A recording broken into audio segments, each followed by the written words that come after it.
You're exactly right, Torby. They only lost one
Maisie Veach and Caroline Wise on this team. They are both graduating this year. Not to mention the stud goaltender Lexi Held, who has been back there for 4 years and done nothing but greatness back there for Ithaca. Yeah, now we're going to flip it over to the other side for a little bit and talk about this Scranton team. They're coming in on a 2-0 stretch. They're ranked 18th in the nation. Earlier this year, they beat Messiah and Lebanon Valley. What has this Scranton team done well to start the year to get themselves in a top 20 position? Well, it's been all about their scoring so far. They beat Messiah by 1 goal, 10-9. They were the number 15 ranked team at the time Messiah was before Scranton knocked them off, and then they destroyed Lebanon Valley 16-6 in their last time out before now traveling here to the South Hill. It's been all about their offense. Scranton almost leads in every major statistical category on offense in the Landmark Conference so far. Yeah, now we're looking at this game. You have Scranton. They've got a lot of really talented players. Grace Lane, she stands out as maybe the best player on that Royals team. What are the Bombers going to look to do to lock her up in this contest? Well, I think it's going to be one of the best defenders for the Bombers in either Carolyn Russell or Olivia Puppo, who is going to be tasked with locking up Grace Lane. Grace Lane so far has been on a tear in 2 games. She has 6 goals, 7 points, and 19 shots. They leads the Landmark Conference in all of those categories, and statistically, she is the #1 player to look out for on that Blue Royal side, or excuse me, on that Royal side. And now we go over to the Blue Bombers side, and you look over what their offense is going to do. It is always really fed through Maisie Veach. What do the Bombers look to do in today's game, in her first game of her senior year, to feed it through her and get it going early against a team that, as you said, has been scoring a lot?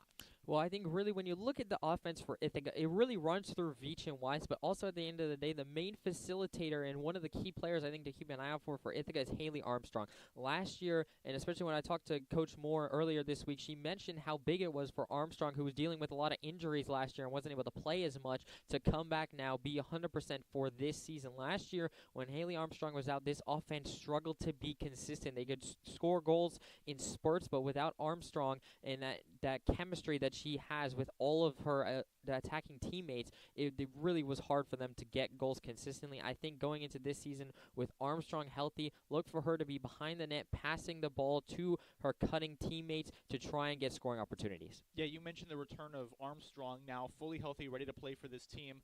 This is a team that, as you mentioned last year, they lost some pieces, and really they weren't able to put it together in that side. Now they have everyone back, and they've got a common goal. How much do you think that unifying factor of knowing what they're playing for this year gets, in the head of this team? Oh, I think it's definitely in their heads. I think in the back of every single player's heads on the Ithaca Bombers side, they know that this is their best chance to go and win a Liberty League title, and I also think that they know that they have to beat everyone in order to do that. And really, an undefeated season is not an unrealistic goal for this team. They absolutely have the talent and the skill to do it. They just have to be able to execute on a daily and consistent basis. Yeah, well, that's going to start here with a really tough stretch at the start of the year. You look, they've got a lot of top 25 competition starting the year. You have Scranton. Then you have to go to SUNY Cortland. You have a neutral site game against Trinity as part of that spring break trip. St. John Fisher, and then obviously later in the year, William Smith. A lot of top 25 competition that's going to really push this team to the limit. What is today's game looking ahead of the rest of that mean for what it could potentially be if they play this game well? Well, it's a barometer test because this is one of the worst ranked teams that they're going to have to play this entire season. When you look at Trinity, they're currently sitting at number 13. Obviously, you got St. John Fisher at 14, and then not to mention, obviously, their number one rival and really the biggest game of the year for this team, which will be hosted here at Higgins Stadium on April 10th, which will be against the number 3 ranked team in the country, William Smith. Yeah, I think those games are going to really be tested. And today is, as you mentioned, that game that's going to be key to watching it. Scranton, as you said, a really good team that has put up good numbers, but they've only played 2 games, and they've only played games against teams that don't really jump out at you as exciting. Messiah and Lebanon Valley earlier this year, those are fine teams, don't get me wrong, but they're not like Ithaca. Can you look at Ithaca? They're hungry. They wanted to be ranked in the top 25 to start this year.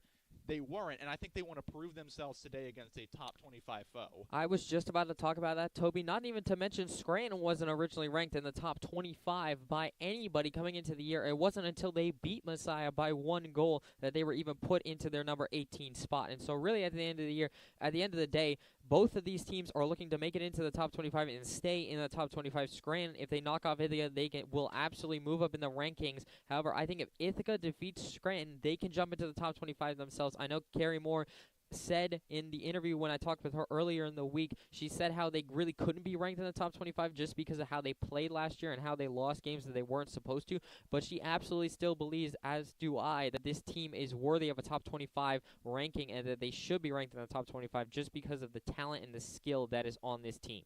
Yeah, the sting of last year really hurt them, but one of the things from last year that was a positive was that game against Scranton. They beat Scranton. In fact, they've won their last 5 against Scranton. They're 5-0. Scranton has never come to the South Hill and won a game at Higgins Stadium.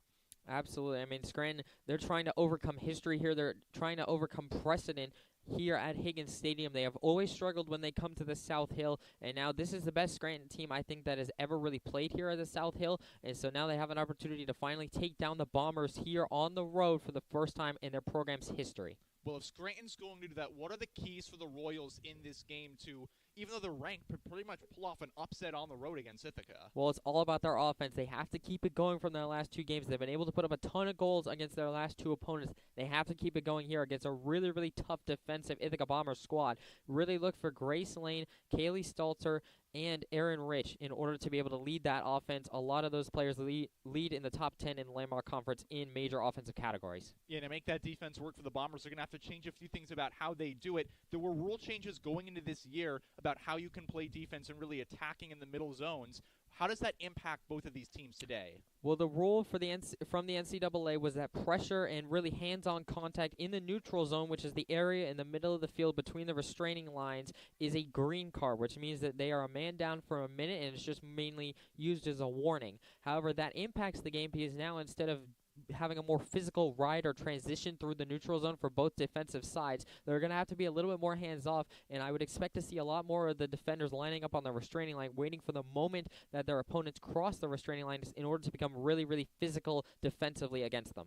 Yeah, I was about to ask you, how do you think the Bombers change their strategy defensively with these new rules? Well, I think it's for both teams. They're going to be looking to put more defenders and more midfielders on that restraining line so that they can physically be defensive against their opponents. And I think that both teams can use it. And I think you're really going to see a lot more quicker transition from the defensive area of each team to the offensive area. I think the game is going to move a lot faster now that they can't have as much contact in the neutral zone, slowing both teams down. Absolutely. Now we get naming the starters for both sides. So look over at Scranton. Goal is going to be Lauren Boldus, Grace Dublies, Aaron Rich, Molly McCarran, Grace Lane, Kaylee Stalter, Devin Tanajuski, Jillian Lopez. And you look at this team, I mean, you especially go back to Grace Lane. Grace Lane is a name to watch out for. We talked about her earlier. We mentioned of the rest of these starters as well. Nicola Morao, Elaine Hewitt, and Mia Dinocenzo. This is a talented team, but it runs through Grace Lane. It absolutely does. She's going to be the focal point of the offense. She's a junior from Long Beach, New York. She knows what she's doing. She's been here before, and she is going to be the focal point of the offense. I expect that either Caitlin Russell or Olivia Puppo from the Bombers is going to be marking her for most of the day. And then you look at the rest of this Scranton offense. Are there any other names that jump out to you besides Lane that the Bombers need to look for? Well, I'd look out for Erin Rich. She is top 5 in the Landmark Conference in points with 5 so far on the season, and also in shots with 10 on the season so far. So I think she's another focal point for the offense that Scranton is going to have to lean on in order to put up goals against this stout Ithaca defense. Yeah, and this is a Scranton team that they're playing different to how the Bombers like to play. I mean, you've mentioned that Ithaca defense has been so solid, and even though they've got great goal scorers, the defense is what really solidifies them. And Scranton, so far this year, has been so good offensively. Their win, as you mentioned, Kay, by 1 goal over Messiah. They had a big win over Lebanon Valley, 16-6 in their last contest. It's offense v defense in this one. And normally the defensive team normally wins these types of matchups, but we'll have to see how that plays out today, because sometimes if the offense is just too much, they can absolutely win. I mean, we saw it recently in the Super Bowl where eventually Kansas City was able to get the win over the stout 49ers defense. As the Bombers get their starters named Haley Armstrong, Caitlin Russell, Lily Cody, Olivia Puppo, Maisie Veach, Maddie Hall, Caroline Wise, Maggie Mendel, Sydney Phillips, Liney Dutcheshin, Chloe Nordyke, and Lexi Held in goal. And Lexi Held, senior coming into her final year with the Bombers, she might be one of the best goalies in the entire conference. She really is. I mean, when you look at what she did last year, she was top 5 in minutes, top 10 in goals against average, number 1 in the entire Liberty League in saves with 189 on the year, not to mention top 5 in save percentage with a 499 save percentage. So almost half of all shots put at her, she's going to stop them. Absolutely. Well, we're going to take a quick break here for the anthem. When we come back, play between the Bombers and the Royals here on the Ithaca Athletic Stream.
Clear blue skies, spring in the air. It might be February, but it's time for lacrosse.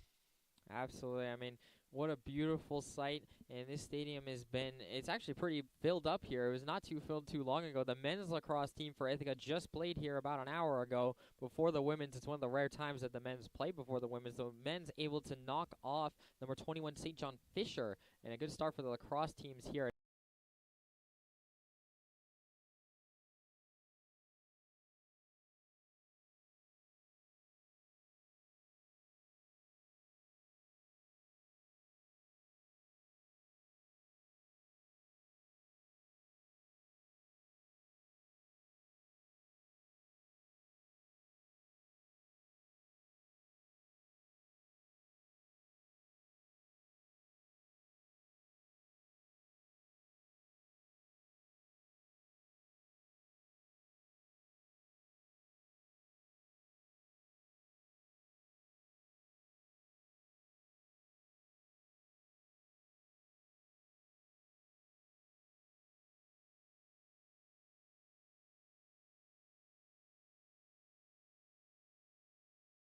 Brand new white uniforms blue shoulders, white Ithaca stylized lettering across the front, and blue block numbers on the front and back. Yeah, the Ithaca lacrosse team got brand new uniforms for both home and away, and so they'll be wearing blue uniforms on the road, whites here at home, and they look really, really nice. As they get set, they break their main huddle. Now the starters line up on their side, talk through it. First contest of the Bomber season, third of the Royals season, as they try to start 3-0. Women's team on the Bombers hoping for a good result after the men's team knocked off St. John Fisher, a ranked opponent, as the Bombers break their huddle. They now go out towards their goal. Heading into the draw circle, both of these sides. Yeah, it'll be Wise, Phillips, and Cody who will be in the draw circle for the Bombers. Not surprising, Wise is going to be the one taking the draw. She is so physical in the draw circle, not to mention she almost broke her own program record last year in draw controls with 192. Tries to do it again this year in her senior season with the Bombers. As both sides get set, ball placed on the stick as we get ready for the whistle. First contest of the Bombers season 2024. Trying to rebound after a disappointment in 2023. Referee gets set. Backs up, hand up, whistle blows, and the season is underway. Topped up, and it's going to be picked up by the Royals, and immediately down goes Tanajuski. That's going to be a foul call there. A quick start there from Lily Cody, who just bodied Tanajuski to get the season started for the Bombers. And that's an immediate green card to start the season for the Bombers. And a new rule with cards overall is that now cards carry over into the next quarter, and that carries over with possession. And so it's sort of similar to hockey and power plays. Yeah, as you mentioned, you take away that pressure, but now with all the new penalty rules, first time we see it is just 5 seconds into this contest. I'm surprised it's not Lily Cody over there. I thought Cody was the one who actually laid the hit on Tanajuski there, but it's actually going to be Sydney Phillips who's going to be sitting down in the chair. So Phillips will take the minute, and now we start once again. Royals bring it out, that middle side, passed across the restraining line, so Scranton already inside the Bombers' defensive zone.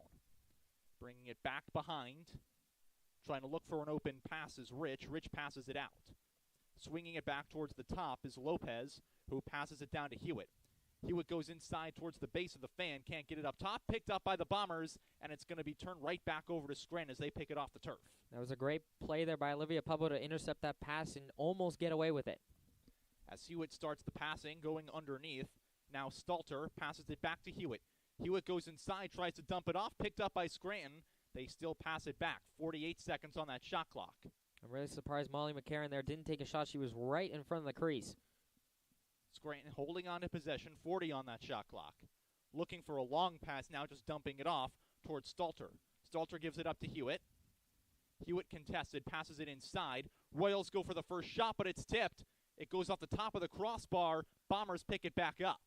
Ithaca catches a break. That was a really lucky break there. You're absolutely right there, Toby, as it went off the crossbar over Lexi Held's head, and that was Grace Lane who was the one taking that shot. I'm surprised she did not convert there. As the Bombers quickly move it into Scranton third, and just passing underneath goes Ithaca. Holding onto it, throws inside, picked up by Scranton, and immediately the Royals will take it away, and now we see that hands-off defense.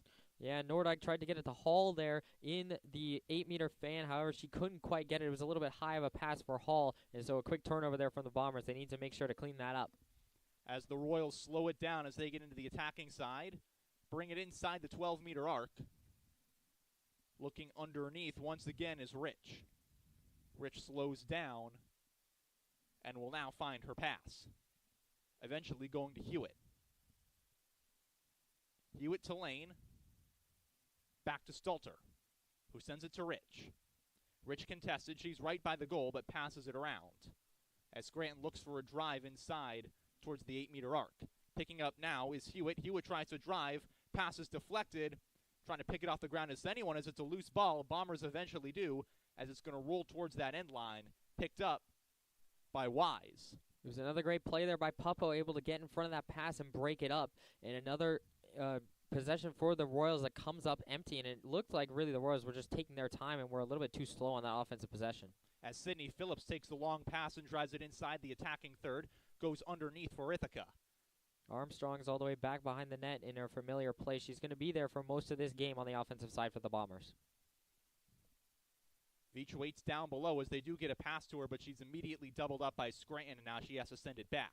That's not uncommon for opponents of Ithaca to double Maisie Veach. If she can get in the middle of that 8-meter fan in that far area that she likes to hang around, if she gets a one-on-one matchup, it's almost an instant goal. Cody nearly loses it, but sends it to Caroline Wise, who contested, flips it back for the Bombers. As Chloe Nordyke tries to send it inside, it's tipped, picked up by Ithaca, and back towards Armstrong. In her spot underneath, now she brings it out in front of the net, still inside the 12-meter blue. As that one gets away, it's going to be contested towards the middle, and it is picked up by Scranton. It's going to be contact in the middle, but no card. I talked about early on in this broadcast how Ithaca was #1 in turnovers last year, and that's another sloppy pass that results in a turnover for the Bombers to start off 2024. As Russell pressuring the Royals as Rich tries to bring it out, now contested. Rich now taking her time will lob it up towards the top in Tanajuski. Tanajuski on to Lane. Lane quick pass over to Lopez. Lopez in a one-on-one with Wise. Lopez is going to break in, loses it, picked up by Caroline Wise, Bomber ball. Great play there by Wise, able to strip it away out of the hands of the Royals. As the Bombers now streaking down the field, they get across that midfield blue line, taken out of the stick, but held on to by Lily Cody. Cody, a little dump-off pass, trying to bring it inside the Bombers. Shot well high, and it's going to go out. Chloe Nordyke had it, but was tipped right at the stick. Bombers hold on. That was a great opportunity for Nordyke in the middle of the 8-meter fan. Just couldn't able to get a clean shot off. Great job by the Royals defense. Lily Cody in contest will flip it over to Nordyke. 10-17 left here in the first quarter. Still no score. Nordyke tried to pass it inside to Armstrong. I think they're going to call a shooting space foul there on the Royals defense. So this is going to be the first free position shot of the year for the Bombers. It's going to be a little bit of an off angle for Armstrong, so it's not a great opportunity. She might pass it here. Armstrong taking that, as you said, from right in front of Lauren Boldus towards the side of the net. Boldus takes her defensive stance, and we will wait for the play to start. I think the ref is going to try and sort out who's the foul on, or somebody moved. As they converse with Haley Armstrong, potentially could be about her starting spot, and Armstrong's going to run off towards the side. You don't know maybe if it's an equipment thing. I think it is an equipment thing. I actually think it might be her headgear that is giving her problems, and so they're going to swap her out here. So the sub is going to come on and take the shot. And now the sub goes back. That's Lee Natural. As they try to figure out whatever equipment issue is bugging the headgear of Haley Armstrong. Natural heads back. Now Hosford's over there, the normal defenseman for the Bombers. And now there are a lot of substitutions coming in and off. Now it looks like Esposito's running off. It looks like they're just going to give the Bombers possession behind the net now, as it'll be Veach again. And they will, as Maisie Veach takes it. So we figure it out. No free position shot, but the Bombers do retain it. As now trying to drive inside is Wise. She'll dump it off, and it's picked up by Scranton as they're able to pick off a bad pass. The pass was a good idea there by Wise, but it was just a little bit poorly executed. She was trying to get it to a cutting Cody in the 8-meter fan, just unable to come up with it. So now Scranton in the attacking third, beyond that blue retaining line. As it's passed underneath, whistles blow. This looks like it might be another. Oh, they actually called a green card on Haley Armstrong, I think for maybe a violation during the free position shot. I'm not 100% sure on that, but there's a penalty on her with 29 seconds left. So Armstrong will have to wait before she comes back in, and that may have been what the confusion was all about. And now they just called another green card on Phoebe Hosford. So the Bombers down by 2. So 2 players down here for the Bombers. This is a massive opportunity for the Royals to get the first goal of the game. Well, Lopez takes it in the 2-player up situation for the Royals. Scranton passing it. They'll have 20 seconds of 2 up, 50 of 1 up. Passing it up towards the top is Hewitt. Hewitt dumps it back off, now throws inside to Lopez. Lopez goes inside the 8-meter fan. She's contested and has to bring it back out. Maggie Mandel almost picked off that pass. She got her stick up, just unable to corral it. Stalter looks for a pass, goes up towards Lopez. Lopez tries to drive in. Whistle goes. I think they're going to call a foul here on Olivia Puppo. Yeah, that's going to be a shooting space foul again. And so it's going to be the first free position shot of the year for the Bombers have to defend, As Jillian Lopez will take it towards the right of Lexi Held. Held gets set, whistle goes. Lopez backs out and will eventually pass it off to set up a better play for the Royals as they pass it inside. Dump back out now towards the top of the 12-meter fan. That's not uncommon. Normally, players with off-angle shots on the free position will opt to just pass and try and get a better opportunity. As it's Lopez again who sends it back towards Hewitt. Hewitt underneath, a shot right into the net of Held, and the Bombers hold on. It was a shot by Aaron Rich. Perfect save there by Lexi Held. Textbook save. That ball had a lot of heat on it, and Lexi Held is able to corral it. Cool, calm, collected back there as she always is. As now coming back is Armstrong. Both penalties have expired now, so clean 11-on-11 play. Good pass from Armstrong to Russell, who takes it across the restraining line and dumps it off towards Veach. Veach underneath. As the Bombers hold on, they try to respond back after the defensive stop as we stay 0-0, 8:13 in the first. Hanging on is Ithaca, passing it around the top of the 12-meter. Inside, driving and contested, will swing back out for Cody. Cody to Nordyke. It's dropped, picked up by the Royals. That's another turnover that the Bombers can't have. They had a good thing going in the offensive zone, but Nordyke loses it, and now they have to play defense again. Scranton quickly drives in. They have an opportunity, but unable to find the shot as Stalter, as she holds on. Now trying to drive in. Scranton, the shot, and scores. Grace Lane, who has led the landmark in scoring through the first two games, puts it through, and it's 1-0 Royals. As if on cue, as the Bombers get a sloppy turnover, they come back into the defensive zone and they gave up the 7th goal of the year to Grace Lane, who is leading the Landmark Conference. Lane, as you mentioned, her 7th goal on the year, puts it through, and it's 1-0 Scranton. You mentioned in the pregame the Bombers had to clean up the turnovers, especially after last year where they allowed a lot of them. That doomed them in a lot of games, and already it's coming on to haunt them as Scranton takes that first lead of the day. Yeah, Ithaca already 3 turnovers on the day. Scranton only 2 so far. So already in that turnover margin, Ithaca has more, and that's not a good sign for the Bombers. They need to really clean that up. And also, where is this offense right now for the Bombers? They need to get it going on the offensive side. Tanajuski and Wise will take it from the draw circle as we get set, with Scranton now leading 1-0, 7:39 to go in the first quarter.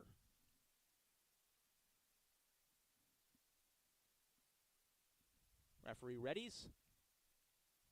Backs out. Second draw control is shot outside the circle. Eventually it is picked up by Wise as the Bombers hold on. That was a clean win for Wise there. Great job in the draw circle. Holding on down underneath is Veach. We'll just dump it off towards Nordyke. Once again, another double team from Veach. If she can get a one-on-one opportunity, she is going to convert most of those. Armstrong up top to Kellish. It is shot around for Ithaca. Now down to Veach. Immediately 2-on-1. She's going to try and drive inside. Loses it. Ball is out. It is picked up by Maisie Veach as the Bombers hang on. Veach a little bit lucky there. Now an opportunity. Shot goes wide. It's deflected by a Royal. Can't pick it up as Scranton gets back, and they take a chance away from Ithaca. Another opportunity in the 8-meter fan that just comes up a little bit empty for the Bombers. If they can just get a clean shot off, I think they can absolutely beat Boldus. Aaron Rich quickly taking it inside. She is contested, and there's going to be another whistle that blows, and Rich, I think it's going to be another take her spot. Yeah, it's going to be another free position shot. I think they're going to call shooting space on Hosford there. So Rich will take it from an off angle to the left of Held, who saved the last free position.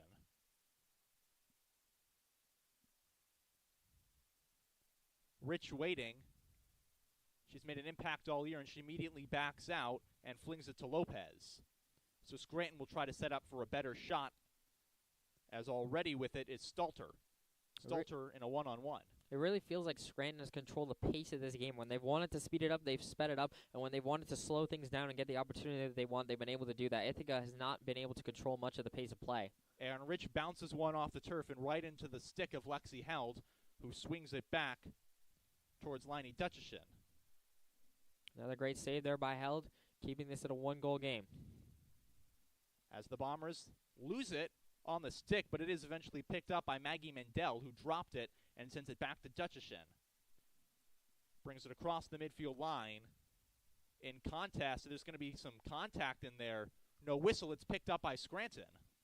And once again, another turnover for the Bombers. They're starting to tally it up, and now Scranton gets to go back-to-back with offensive opportunities. As trying to make the play on it was Elizabeth Green, and there's going to be a foul called against her. The fouls are also starting to tally up for the Bombers already early on in the first quarter of this one, and that's not a good sign for the Bombers. And I think, head coach Carrie Moore, I think, has seen enough and is going to call a timeout here to try and regroup her team. Yeah, what are the Bombers going to need to work on here? These first 10 minutes, they've looked good, but they've ultimately also made some sloppy mistakes, and it's led to the 1-0 Scranton lead. I think really they're trying to almost run it a little bit too much on the offensive side through Veach. I know that she's a great player, and she is truly amazing down low in that next to that crease area of the net. However, they have to stop going to that right now, because right now Scranton is doing a great job of jumping on her and getting those double teams, and they've been able to poke it away from her a couple times. It hasn't resulted in turnover yet, but she has almost turned the ball over a couple times. And then defensively, they have to be able to get back more, and in the neutral zone, they cannot get pressured too much. There's literally been a rule change regarding that pressure in the neutral zone. Ithaca has turned the ball over a couple times in the neutral zone. They can't let that happen. The rule is there to try and help prevent contact in the neutral zone, and Ithaca needs to start to take advantage of it. Scranton has done a great job of just being able to run through the neutral zone almost cleanly and freely, and so really at the end of the day, I think they just have to clean it up overall for the Bombers. And Scranton, they just got to keep doing what they're doing and feed it to Grace Lane. Grace Lane, if she gets enough passes inside that 12-meter fan, she is going to convert on one or two of them. Yeah, I was going to say, you look over on the other side, look at what the Royals have been doing. Their offense has really pressured Ithaca. They've taken a lot of shots, and when they're on defense, they have not given Ithaca the open space to make a play.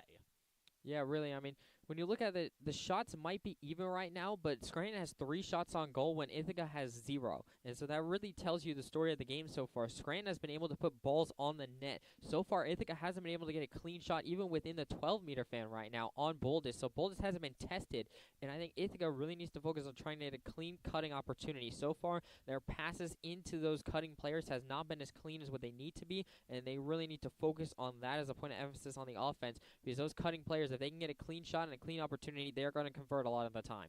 As the timeouts break, wasted opportunities has to be something the Bombers talked about. Haley Armstrong had a free position, and she got a whistle blown against her and had to go and sit down for a minute with the green card. Yeah, I mean, the green cards are stacking up already for the Bombers. There's been 3 called on them so far in this game, which is very unusual. Normally, you don't see as many green cards, but I think that's something that's a side effect of the new rule. McCarran dumps it off as the Royals resume action. Top of the Bombers' 12-meter fan driving inside lane, and that's going to be a yellow. Immediately called as Lane was taken down.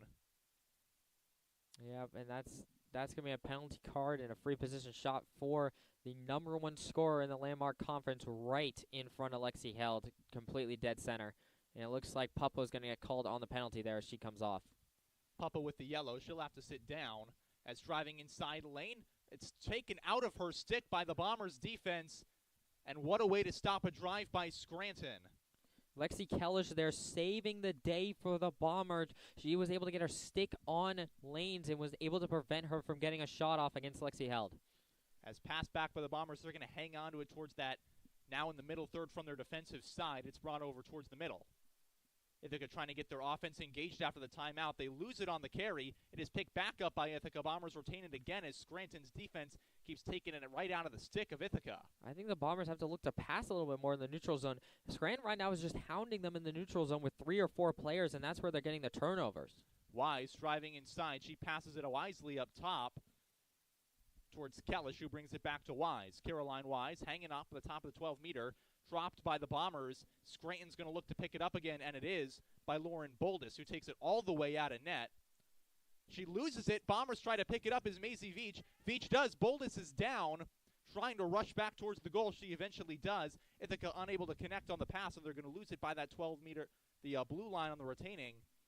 Still Bomber ball. A lot of chaos just happened there, but I don't know if you remember, Toby, but we called a game last year when it was Ithaca against Cortland, and the Cortland goaltender came out of net a lot of times to come and get some ground balls that she really shouldn't have, and it cost her once or twice. Boldis almost did the exact same thing.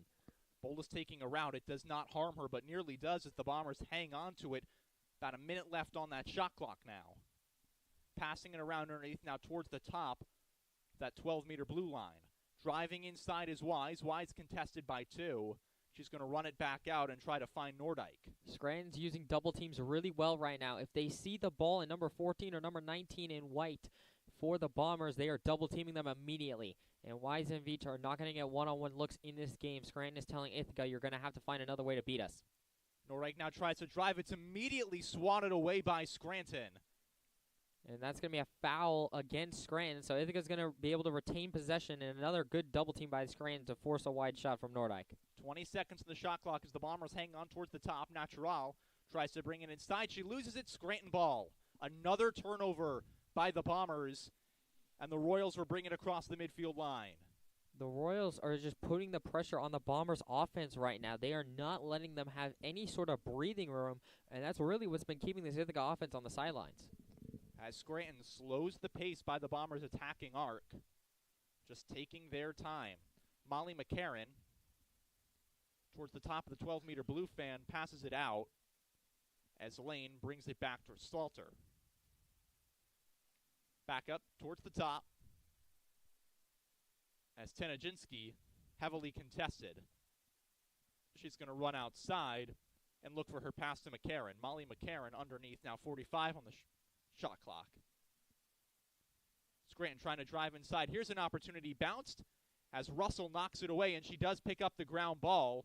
Now in a bit of contention, Caitlin Russell swats it out of the stick, and the Bombers take it away on defense. Caitlin Russell saved the day there for Lexi Held. She was able to get her stick on Riches and make sure that she could not get a shot off. Great defensive play there from Russell. And immediately picked up by Molly McCarran. A bad pass by the Bombers. And Scranton trying to take full advantage here. This was an issue last year even for the Bombers when they didn't have clean passes in the neutral zone, and it's showing here day 1, 2024. As almost being pushed out, and there she is. Heavily in contest as Lily Cody was defending. And pushed out of bounds is Scranton, and they'll retain possession. That's another foul there on the Bombers' defense. The Bombers' defense almost being a little bit too aggressive right now physically against this Scranton offense. 90 seconds here in the first quarter, 63 on the shot clock. As Lane passes it underneath towards Stalter. Stalter brings it up, sends it towards the top, and Tenajinski. Tenajinski drives inside, a shot, goal. Devin Tenajinski, second of the day for Scranton, her first. 4th of the year, and now it's 2-0 Royals. It was just a matter of time, it felt like, because really the Royals have been able to dominate time of possession in the offensive zone against the Bombers, and also the Bombers on that play. Tenajinski was wide open in the middle of the 8-meter fan, and that just cannot happen. You cannot leave the middle of the 8-meter fan open for the Royals to be able to cut into, as that's just going to be way too easy for them to convert against Lexi Held. She put up 2 goals against Lebanon Valley. And now she puts up her first of this game to give the Royals a 2-0 lead with 1:15 left in the first, as the Bombers lose another opportunity and give the Royals almost a free point there. The Bombers just need to find a way to get their offense in gear. This was a problem last year. It's showing again here against Scranton. I really was hoping that after the offseason that would be a focus coming into this 2024 season, but so far it hasn't showed yet. And so I think maybe Coach Carrie Moore needs to switch something up here and try and find another way to get the offense going. Caroline Wise wins the draw control for the Bombers, as they have a little over a minute and their entire shot clock to get through here in the first. That one goes wide. It was an opportunity by Maisie Veach, but it went just to the right of the net, and the Royals closest to the ball as it went out, so they get possession. Maisie Veach there tried to just do it all herself and took it with dragging 2 or 3 Royals defenders with her all the way to Boldus, and just a little bit too high on the shot. And so the Royals get another opportunity. Well, Russell trying to play defense, knocked it out. There's going to be a whistle, and she's going to get a green card. Contact in the middle. And so it's going to be Molly McCarran who will pick it up. And that's one of the Bombers' best defenders going off there on a green card in the neutral zone. That just can't happen right now. And Irene, really the Bombers need all the defenders that they can right now to help protect Lexi Held, as the Royals, they really don't want to let the Royals go up 3-0 right now. So Molly McCarran She'll be contested by Maisie Veach right in front of her and Lee Natural.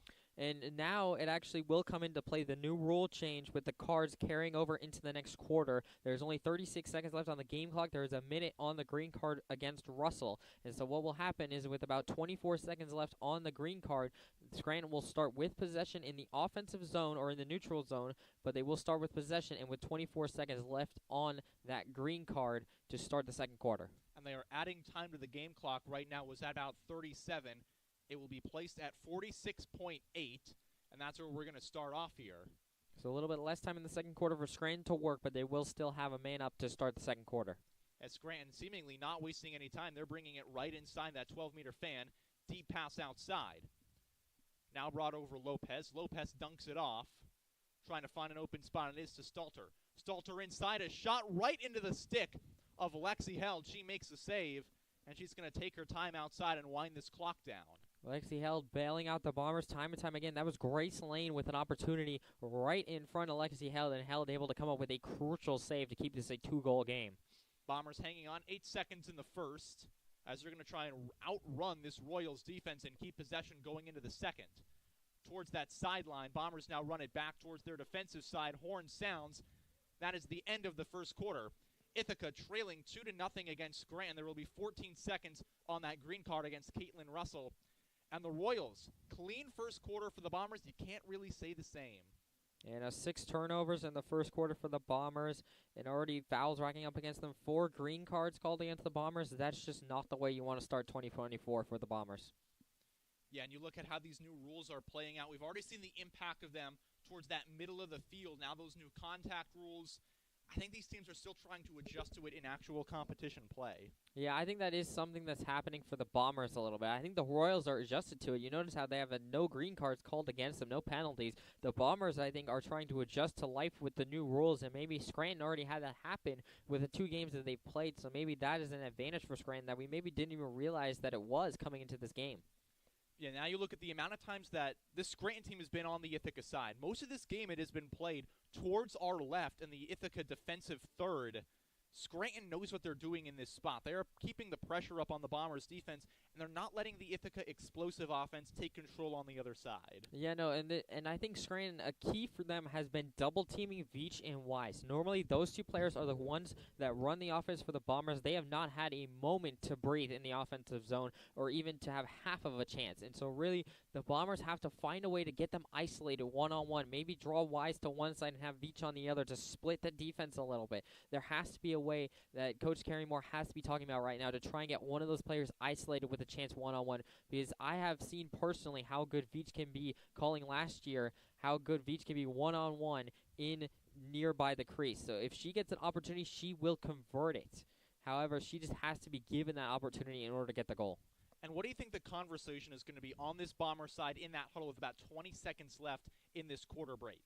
They got to be able to find a way to clean up the turnovers. I guarantee you Carrymore is really emphasizing the clean passes right now in the neutral zone, and she's trying to explain to the Bombers right now that they don't have to focus on taking it up one person at a time through the neutral zone. They have teammates look to pass it in the neutral zone and try and get clean, short little passes and maybe do-si-do it back a little bit, back and forth between 2 players in order to bring it up cleanly into the offensive zone, because right now the Bombers are turning it over way too much in the neutral zone where there is a new contact rule that should be limiting the amount of turnovers in the neutral zone.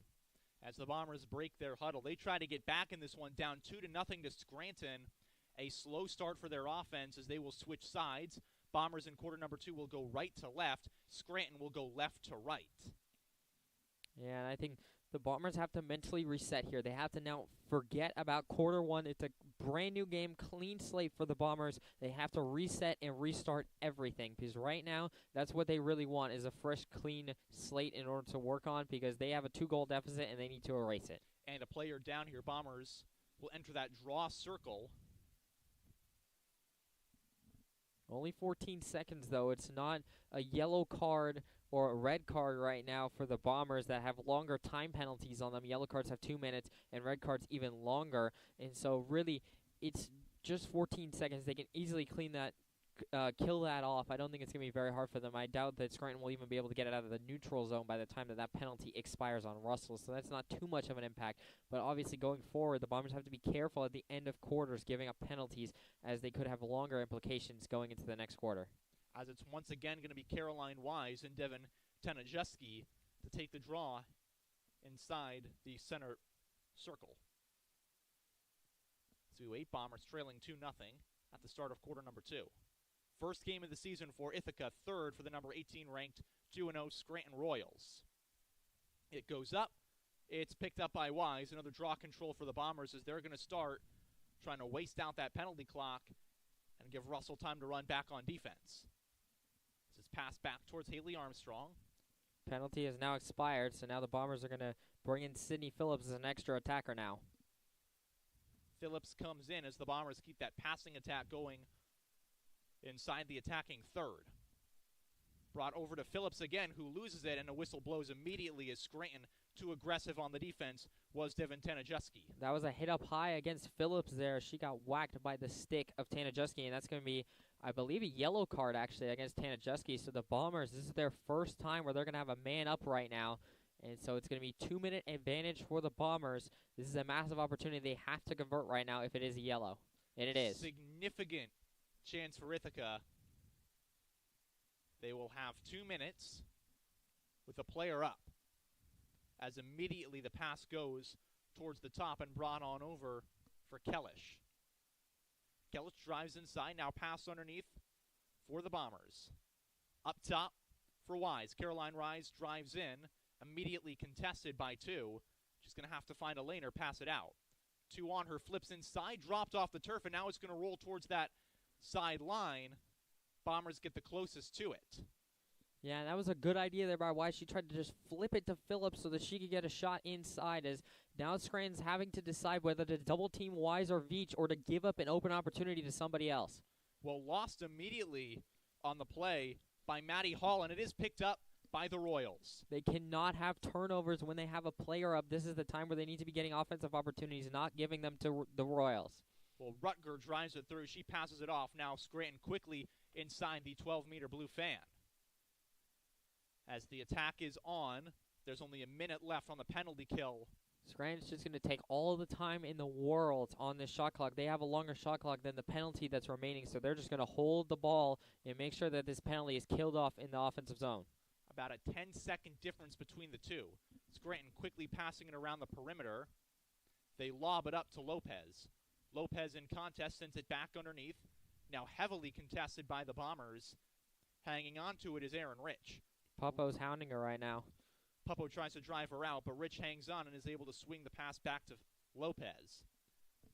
Lopez, 25 on that penalty clock, 35 on the shot clock. Sent towards the top and Hewitt. Hewitt under. Scranton drives inside. Contested, though, by Dutcheshin. Scranton once again keeping the pressure on offensively as there's 7 seconds left in the penalty. They'll look to get that player up with about 15 left on the shot clock. And they will. 10 on the shot clock, and now here comes the offensive attack by the Royals. Pass up top toward the new player in, who is Tenajeski. Tenajeski, the shot, tipped by the Bombers, picked up by Lexi Held, and Ithaca makes a defensive stand. Phoebe Hosford, a massive play there against Molly McCarran in order to be able to contest her stick, as now it immediately gets taken away from Veach.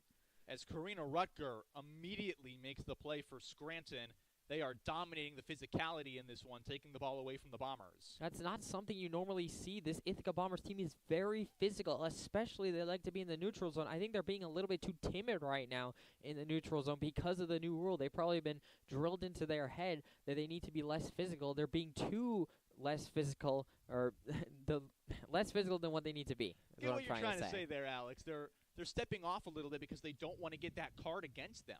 As now heavy pressure by the Bombers' defense. They swat it out of the stick of Grace Lane with 50 seconds left on the shot clock, but Scranton the only ones who go to recover it.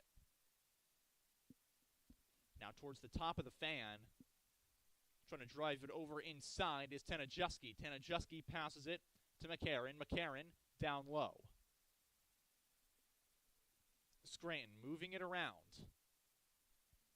facing more pressure on defense. Is driving inside is Rich. Rich has to move out, and she's going to dump it off. 23 on the shot clock. Moving inside, Lane passes it out. Now inside, contested, down goes Lane, whistle blows. Another foul being called there on the Bombers, and looks like it might have, I think it's no card right now, which is good for the Bombers. They cannot afford to take another green card or a yellow card, but it will be a free position shot for Grace Lane. As Lane will take it, already has a goal in today's contest, one of the two. She's got a line right near towards the center of Held, as down low goes Scranton, as they might just try to pass this one out. We wait for the start. Lane will take it, and it's right into the net of Lexi Held, who makes the save. Lexi Held has bailed this team out time and time again early on in this game, and once again she comes up with a massive save and is able to keep the Bombers just at a 2-goal deficit. As Ithaca now brings it across the middle, hanging on is Elizabeth Green. Green towards the other side quickly now in the attack. She's going to be heavily contested, nearly loses it as play stops, and that's going to be a foul. There's going to be a foul. It looks like a shoulder hit on Green there, and so there's going to be a free position shot. This one is off to the side, so I expect Green is probably going to pass this one out. Greenwood having to be passed towards the far left of Lauren Boldis, who sets up a net. Green drives inside. She takes her time, but passes it away. Now it's Haley Armstrong. Off towards the Bombers inside. Could not hang on the stick. And that was a chance inside for Ithaca, and it rolls away. That was the best opportunity of the entire day for the Bombers to get a goal. Elizabeth Green was right in front of the crease, wide open, no defender on her, and the pass was just a little bit too much and popped out of her stick.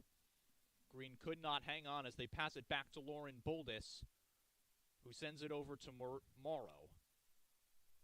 Morrow back on towards Deniscenzo, and the ball pops out. Ithaca ball.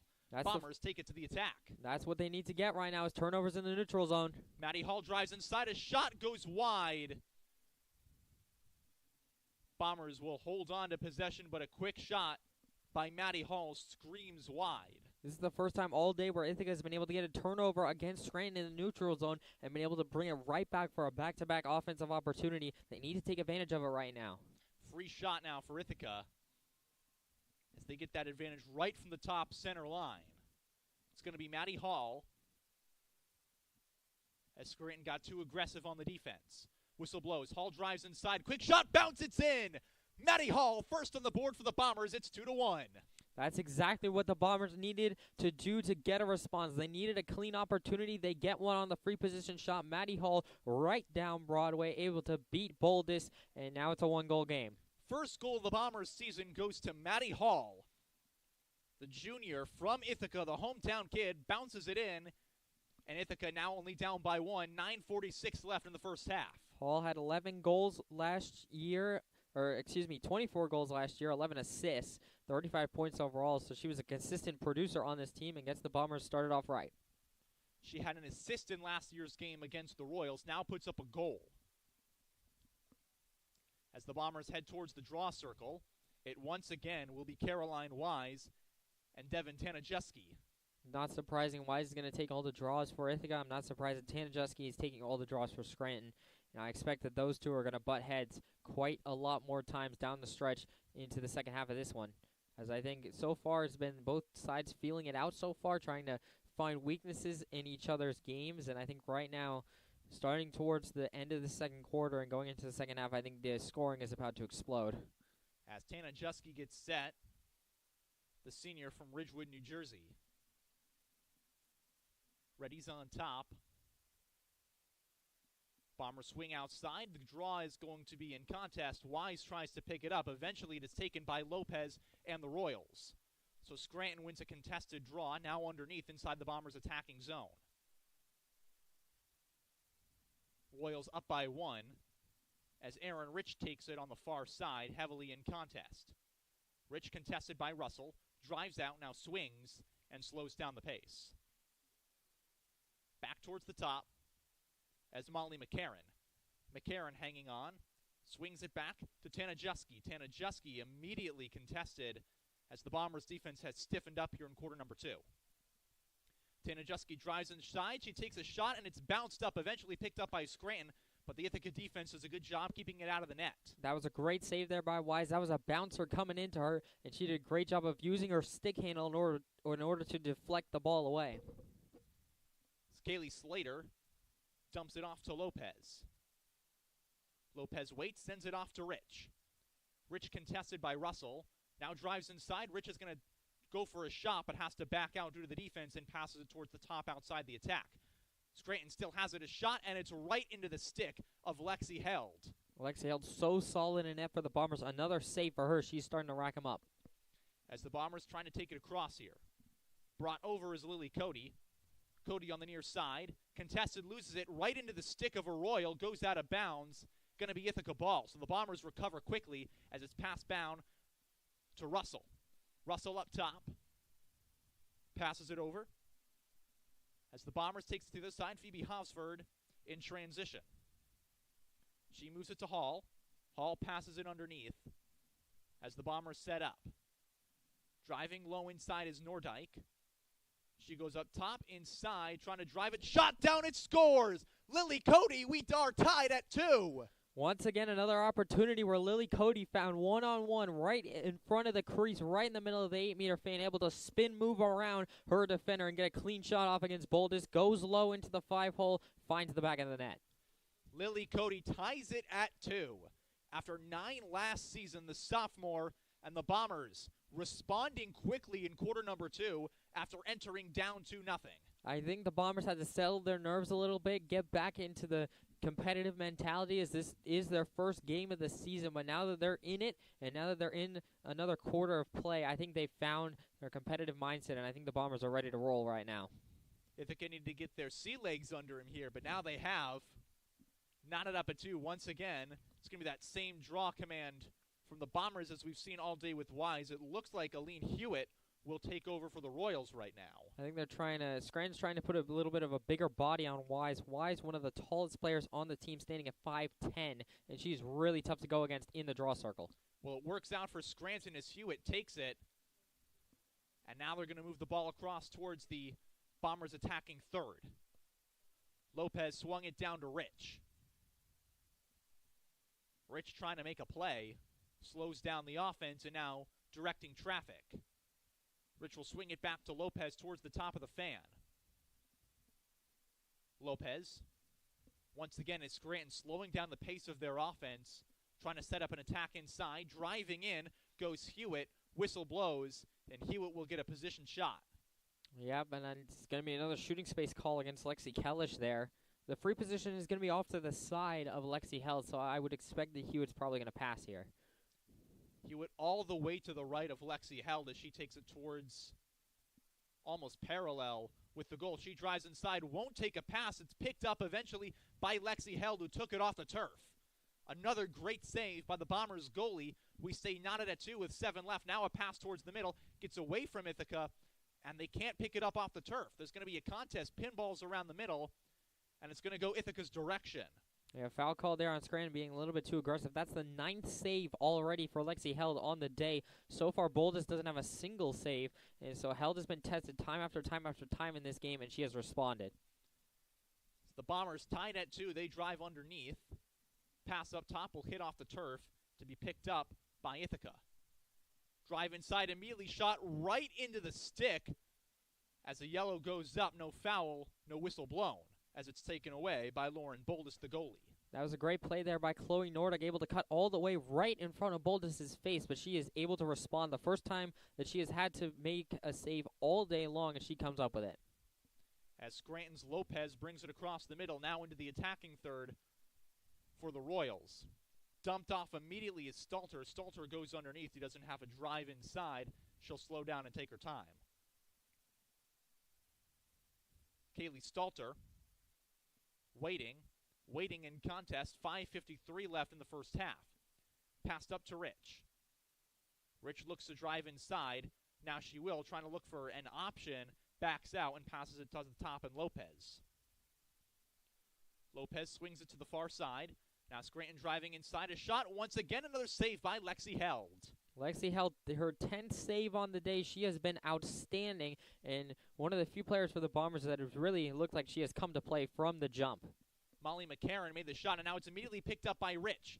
Rich for Scranton in a 1-on-2, and she'll slow down and let the rest of their offense get in position. I think it has to get it out of their defensive zone. They have to give Lexi Held a little bit of a break here. She has made so many saves, but she does need a little bit of time to rest. As Lopez has it, Rich waiting alone. Underneath, she will take the pass. 5 minutes left here in half number 1. 60 left on the shot clock. Tied all at 2. Grace Lane for the Royals brings it up top, now drives inside in contest. Lane continues trying to find her zone, and that whistle will be blown. I think they're going to call a foul here, maybe against Kellish, 1-on-1 against Lane. And it looks like it as Lexi Kellish, who was in contest, now backs away, and Lane will get an opportunity pretty much to the direct left, of Lexi Held. She drives inside. This time she will take a shot, but it goes a little bit to the right of the goal, goes out. Royals closest to it, so they hold on to possession. Great job there by Caitlin Russell, able to close the distance on Lane and make sure that she had got some contact on her and able to affect the shot a little bit. As Lopez tries to drive inside, she'll have to back out a shot. Lopez screams off the stick of Lexi Held. Bombers pick up the ground ball, now in contest in the air. Rolling towards the side. It's going to be close to see who gets it as Held all the way out of the goal behind the net. As play stops, Bombers do get it off the whistle. What a day for Lexi Held. Already 11 saves on the day. She has been lights out so far for the Bombers. She's the only reason this game is not up at 2. As Caroline Wise takes it screaming down the other end, she passes it on to Veach. Bombers offense in the attacking zone. Looking for an opportunity is Nordyke. Nordyke in heavy contest, a 2-on-1, drops it, can't find it on the turf as she goes down. It is picked up by Lopez of Scranton, as now the ball still in transition. This time it's the Bombers. I'm surprised there was no foul called there on Scranton against when they were trying to guard Nordyke there, but Bombers get it back anyway. Maisie Veach inside. She takes a 1-on-1, and it's right into the stick of Lauren Boldis. Wow, I am shocked that Boldis got to that one. Veach 1-on-1 in the spin move right in front of the net. I thought Veach was definitely going to score there. Veach had her shot, but it was right on to Boldis, as Russell now contesting with Mia Dinascenzio. Dinascenzio brings it down, loses it immediately as the stick comes in play for Ithaca. Russell knocks it out, picked up by the Bombers. And Ithaca's defense gets a takeaway. It's Maggie Mandel who picked it up off the turf as the Bombers swing it back to the far side. And now they move on the other end. It's immediately intercepted by Scranton. Going right now is Molly McCarron. McCarron contested. McCarron shot. McCarron low. Save. Another save for Lexi Held, and in an odd man situation, Lexi Held able to get the stop. Huge save by Lexi Held and the Bombers, who hold on in a tie game 2-all, 2:38 left in the second quarter. Hofsford in contest. Phoebe Hofsford brings it across the middle line, now towards the blue restraining line. Hofsford, a little pass up top, onto Lily Cody. Cody loses it out of her stick, but no Royals close by to impact the play. Veach underneath as the Bombers take it now behind the goal as they've liked to do with their offense all day. Lexi Held 12 saves in this first half so far. I just looked over her career high in saves. It's 19 against Hamilton last year. She could easily match that today as the Bombers drive inside. It is bounced low. Did it go in? It did not. That one nearly snuck by Lauren Boldis, who knocked it off the ground, could not find it. It stays tied at 2, now with under 2 minutes left. Boldis looked like she couldn't quite find that one. It almost looked like it went in behind her. However, the refs called no goal, but that was really, really close for Scranton there. Bombers' best opportunity to take the lead is taken away as Scranton now quickly into the attacking third. They drive inside, a shot, score. Royals immediately drive inside. Kaylee Stalter brings it in, and it's 3-2 Royals, 90 seconds left. I mean, it was eventually going to happen. There's only so much that Lexi Held can do there. And really, I mean, Molly McCarron, a great job there, able to get the pass over, and simply just too much for the defense of Ithaca. And another quick transition, and Scranton able to answer right back and get the lead back for themselves. The goal is now for Grace Lane, her second of the day, 8th of the season. By far and away, leading this Royals team. The next most, Eileen Hewitt with 5. As now 90 seconds left here in half number 1. Royals will try to hold on to their lead. There's going to be a 1 second difference between the shot clock and the game clock. 90 on the shot, 91 on the game.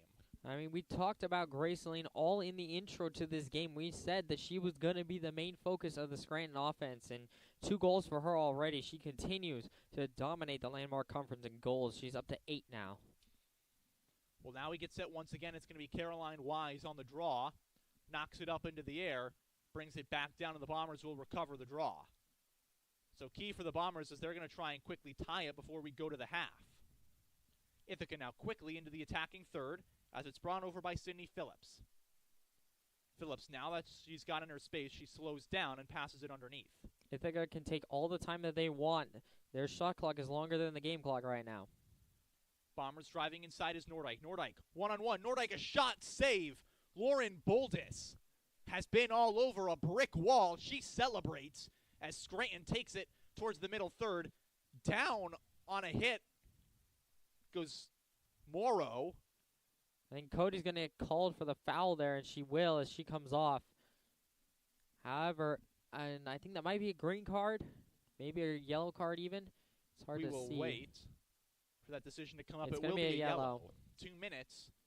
And that's the kind of impact that this new card rule is going to have now, as there's going to be more than a minute left on that penalty when we start the second half. That will carry over, as you mentioned, into the second half, third quarter, as now under a minute, now 50 seconds. Scranton trying to double up on the lead in a player-up opportunity. They take it back behind the goal.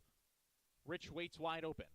Ithaca needs to try and just hold strong here the last 38 seconds and just get to halftime. Scranton flipping it around. They've got all the time in the world. 30 seconds left here in the half. Brought underneath. Rich back under. Scranton trying to find an entry into the lane. 20 seconds. It's Grace Lane. Lane looks for a spot. She passes it, immediately intercepted by the Bombers. And Ithaca likely going to try and run this out with 13 seconds. They pass it. It goes long of Maisie Veach, but it's going to roll all the way towards the side. Scranton will pick it up with 5 in the Ithaca zone. And they're just Bombers all over. And as you said, they're going to let the clock run out. Whistle blows, and that's the first half. Scranton leads 3-2. They will have an advantage. 1:07 will be left on that penalty when we go to half number 2. But the Bombers keep it out of the net, and they keep this a 1-goal game. I mean, really, when you look at this first half, the storyline for Ithaca right now is Lexi Held. 12 saves, only 3 goals given up on 15 shots faced. That's an 80% save percentage right now for Held. She has been lights out in net for the Bombers. She's the only one keeping this close right now for Ithaca. Bombers going to look to respond in half number 2, down 3-2. We're going to take a quick break here. When we return, Alex will have you for the second half of Bombers Lacrosse against number 18 Scranton right here on the Ithaca Athletic Stream.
Welcome back here to Higgins Stadium. It's a beautiful sunny day here for some women's lacrosse as we are just about ready to get going here for the second half of Ithaca versus Scranton. Currently the score 3-2 in favor of the Royals. Hello everyone, I'm Alex Schubert alongside Tobias Zavore.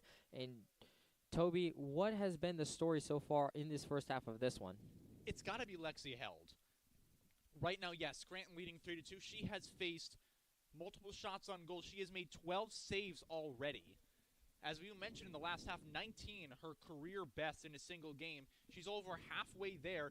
This game, if she misses even some of those, it is out of hand, but she has played such an effective goal. She has taken a lot of really tough shots away from Scranton, kept the Bombers in this one, and really has given Ithaca the chance to get their defense out there, get their offense moving. She is the reason why this game is close, make no doubts about it. And what has been the story for Scranton so far in this first half? Why have they been so successful against this stout Ithaca defense? I'm going to give you one name right here, Grace Lane. If you heard us calling her name in the first half, there's no coincidence. She has 2 goals already in 8 on the season total. She has dominated in today. Her 2 will lead the team. She's got 6 shots, 5 on goal. 2 have found the back of that net. And really, the Bombers' defense has not had an answer for her. She's been driving inside in one-on-one opportunities, getting her stick right in there and putting the shot on in. If the Bombers are going to want to make a change here in half number 2, it's going to have to be doubling up Grace Lane, because Lane, most dominant player coming in today, and right now today, that reputation is sticking. And what do you think needs to change on the Ithaca offensive side? Because right now this offense for Ithaca that is so stout and has so much talent, they've been silent so far in this first half. I'm going to say one key phrase, and it's hang on to the ball. They've made a lot of key turnovers down underneath, and you cannot have that against Scranton. They keep trying to pass the ball around, and it's working. But also when you do that, you're making mistakes, and the passes have gone a little wide. And, it's that first game. Things are going to be a little unpolished. Things are going to be a little rough. You got to figure it out as time goes. They got to be consistent, though. They cannot be having turnovers, because a lot of those have come in good opportunities, and Scranton has scored right off of those turnovers because they get the ball back and just drive down the field. Yeah, back-to-back offensive opportunities for both sides have been key so far. That's how Ithaca got one of their goals. That's how Scranton's been getting their goals. And right now, obviously, Scranton is going to start out with a man up, as there was a penalty to end the second quarter against Ithaca. And what do you think the impact of the rule changes that you've seen so far, Toby, that have had an impact? Yeah, well, in the first quarter, I think the Bombers were playing overly passive. They weren't playing aggressive on Scranton. I think for Scranton, they've had 2 games to figure it out. They have worked through it. They've seen how it works in action, and they know that they can play a certain level of aggressiveness and get away with it. Ithaca hasn't had that opportunity yet. They're learning this for the first time, and in that first quarter, they stepped off the gas, and they did that hard, and that's why Scranton was able to score 2. They let them get inside because they weren't challenging him. Quarter number 2, they started to challenge a little bit more. We saw players like Russell move inside and really play physical on the Scranton offense, and I think that we're going to see that again quarter number 3. A lot of physicality from the Bomber side. And one player that we talked about in the open for Ithaca that needs to take a step up maybe in the second half, Maisie Veach. She has had one opportunity one-on-one, was not able to convert it, but so far she's been relatively shut out of this game by the Scranton defense. Yeah, and I think for the Bombers, they like to hang her out right on that corner under there, as you've always noticed, and they try to pass it under, but as soon as you see her down there, Scranton brings 2 inside, and they make it 2-on-1. The one time she had 1-on-1, she immediately broke in because she recognized that might be the only time in today's game, if they keep that up, she gets a 1-on-1. I think you got to swing her back and kind of hide her a little bit, bluff and put someone else in there, and let Veach kind of drive inside on her own. Yeah, and I mean, of course, another focal point of the offense is Caroline Wise. You could put her in there maybe to try and do a bit of a decoy with another star player maybe to try and give Veach some more opportunities. As we're about ready to get set here. 1:07 on the yellow card for Lily Cody to start this second half. And so Scranton will have possession, and they will be starting with possession and 1:07 with a man up. As now it looks like, hard to see exactly where they're going to start play with. It looks like they're going to start right at the back restraining line with Eileen Hewitt, who's going to have it for the Royals. Passes it now over to Morrow. Morrow now moving it up through the neutral zone, heavily contested. Morrow now brings it into the offensive zone. Now it's over to Grace Lane. Lane, already 2 goals in this game, has made an instant impact for the Royals. Now passes it up top to Tanajowski. Tanajowski over to Lopez. Lopez now down low to Rich. Rich now going around behind the net to Stalter. Stalter back up to Hewitt. Hewitt goes around the horn all the way up to Lopez. Scranton taking their time. 46 seconds left on the shot clock. Rich now down low. Pass it around to Stalter again. Stalter up to Hewitt. Hewitt now looking inside. Lopez top of the 12-meter fan. Now around all the way to Tanajuski. Tanajuski down low to Rich. Around and around Scranton goes. Now Hewitt now trying to move inside. Lopez now back over to Tanajuski. Tanajuski inside the lane, and it's going to get poked away by by Phoebe Hosper. Now picked up by the Bombers and Lainey Dutchinson. Lainey Dutchinson bringing it up through the neutral zone, passes it up now all the way up to Haley Armstrong, who just subbed into the game. Armstrong now bringing it into the offensive zone. Armstrong taking her place behind the net now. Armstrong heavily guarded over to Veach in her office. Veach now up to Phillips. Phillips over to Kellish. Top of the 12-meter zone now near side to Nordike. Nordike driving in.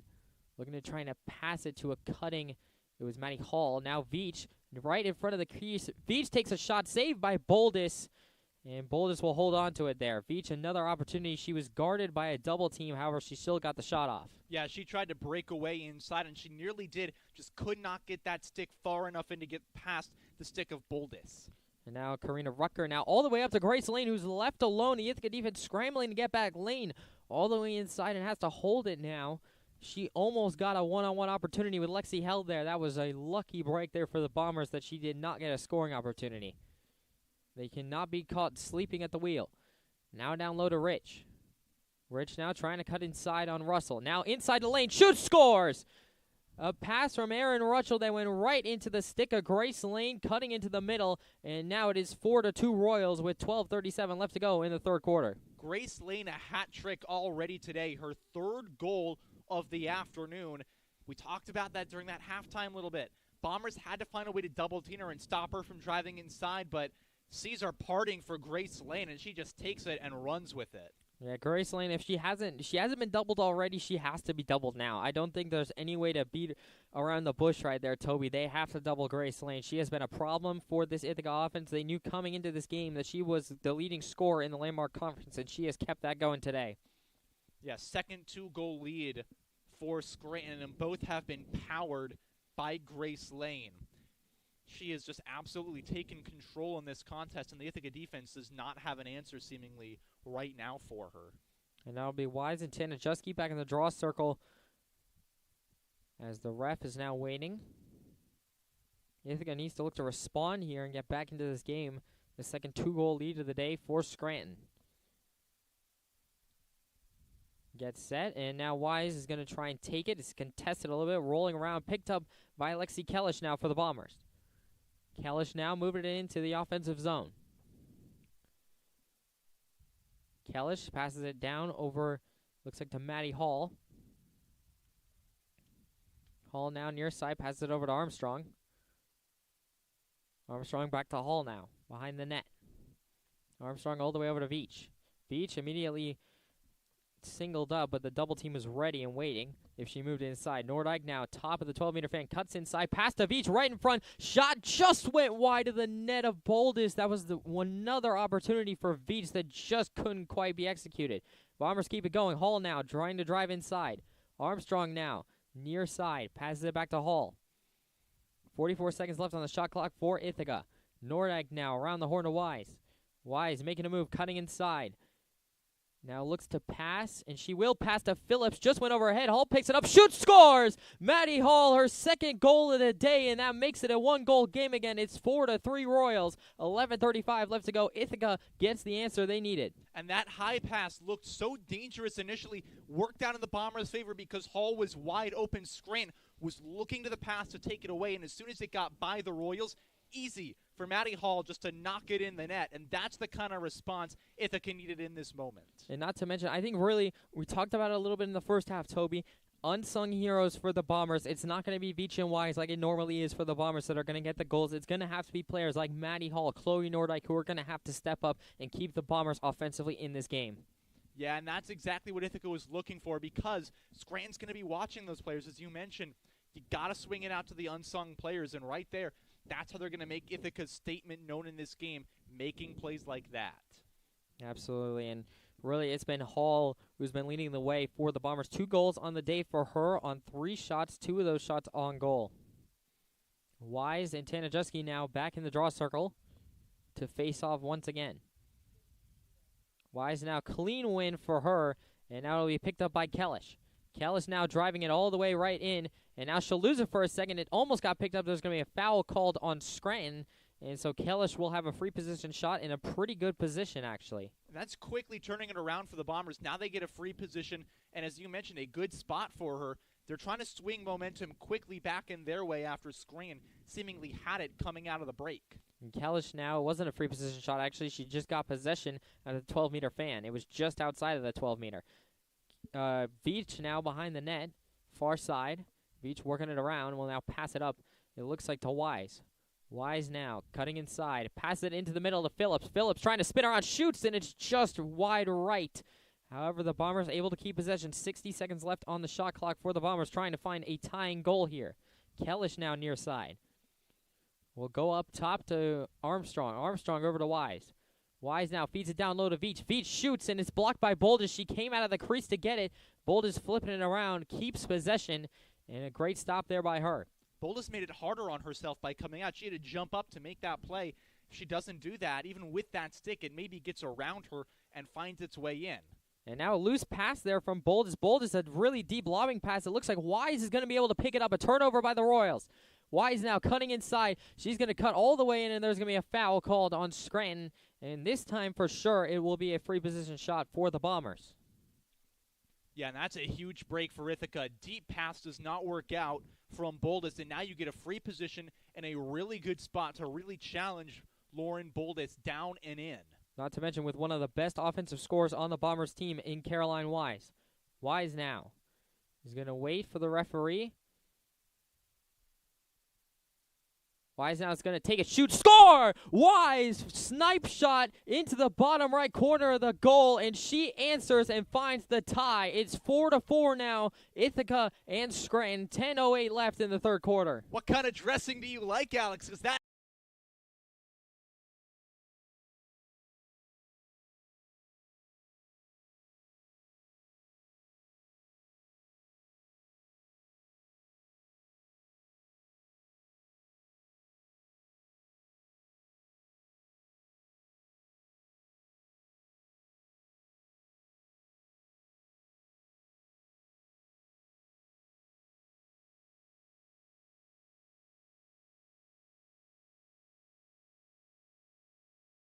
only way you could stop that was maybe put a foot out in front of it or try and move your leg over to block it.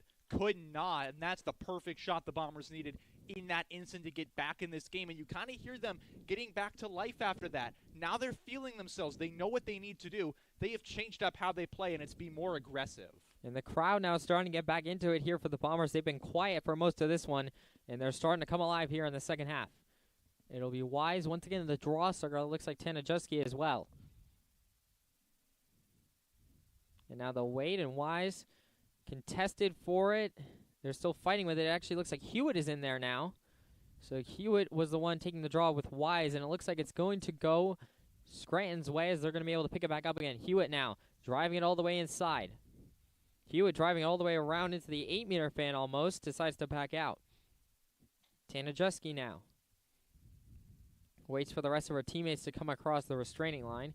Hewitt over now to Stolzer, down low to Lane. Grace Lane now trying to find a way inside. Into the 12-meter fan, spins around into the 8-meter fan. Good job there by Mandel, closely guarding her, forcing her out. And now it'll be over to Colleen Mullen, who just checked in. It'll be on Rich now, over far side, guarded closely by Russell. Rich passes it back down low. Looks like back to Mullen again. Over to Tanajuski. Tanajuski now. Circling now inside. 42 seconds left on the shot clock for Scranton. Tanajuski takes a shot and scores. And that one finds a 5-hole low and beats Held. And Scranton immediately gets their answer, and the lead back. It's now 5-4 Royals. 9:04 left in the third quarter. Tanajuski's second goal of the day. And that's what you do if you're Scranton. Bombers have momentum. They're building it back. They tie it. Once again, the scale tips in your favor. You take your shot, bounce it off, and if you can't beat Lexi Held high, beat her low and hit it off the turf.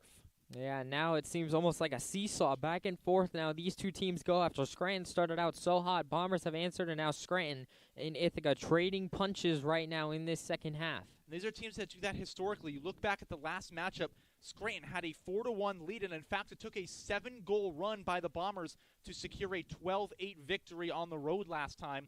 These teams have battled every time they've played at Scranton, trying to get their first win over the Bombers onto the South Hill sky. Wise and Hewitt now back in the draw circle. A big draw control coming up here for the Bombers. They would really like Wise to win it and get an offensive possession. Wise now looks like she is going to be able to win it and keep it in Bombers' possession. Now in the neutral zone. Passes it up to Phillips. Phillips now racing towards that restraining line. Phillips will cross it and go into the offensive zone. Phillips now passes it down low all the way, it looks like, over to Maddie Hall. Hall now behind the net will pass it up to Armstrong. Armstrong now near side, all the way out in front, guarded closely. Armstrong's getting a double team now as the defender comes off Hall. Now passes it up to Nordyke. Nordyke coming around, now far side over to Wise. Wise back to Nordyke. Nordyke starting to drive in. Makes a move, cuts all the way in, and she's going to lose it for a second. Picked up by Hall, and there's going to be a foul called against Scranton. And so it looks like there's going to be a free position shot coming up here for Chloe Nordyke.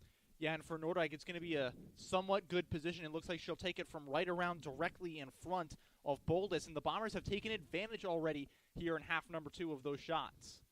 And the Bombers could really use a goal here from Nordyke in order to even up again. 5-4 the current score, 8:19 left to go in the third quarter. Nordyke now will wait. And now will take it. She drives right inside, and she will shoot, and it's saved by Boldus. Boldus able to keep it in front of her, and a great job there. Now she'll pass it up and immediately loses it. Hall now passes it up to Nordyke again. Nordyke gets slammed down, and that is going to be a card for sure against Scranton as Nordyke got hit up high, and she goes down. Scranton did exactly what they tried to do. They took it away, good stop defensively, and as soon as they moved it back, the Bombers intercepted the pass, and right there, that was a reactionary. Only thing you could do in that moment to keep it away, just knock the Bombers to the turf. And that's every single time going to draw a card. And we're waiting to see what card it will be. I would expect that it'd probably be yellow or red. And so we're going to have to wait to see as Nordyke is still down on the ground, and now the trainer's starting to make her way over. There will at least be, at a bare minimum, a free position shot for the Bombers here. And Nordyke is being helped off. Yeah, the Bombers going to try and benefit from this one as Nordyke went inside and got bullied down by Scranton. So we'll wait and see what the full call is on this one as she makes her way off. For Scranton, you try to build inside, and we talked about how their aggressiveness in this one was working out because they weren't playing too aggressive. They were playing to the new rules. There they got overly aggressive, and that felt like a reactionary move. And it might come back to haunt them. And the refs are going to agree with you, Toby, as they're not going to call a card on that. And so now they're just going to call a free position shot. Lily Cody will have the shot right in front down Broadway for her against Boldus. Prime opportunity here.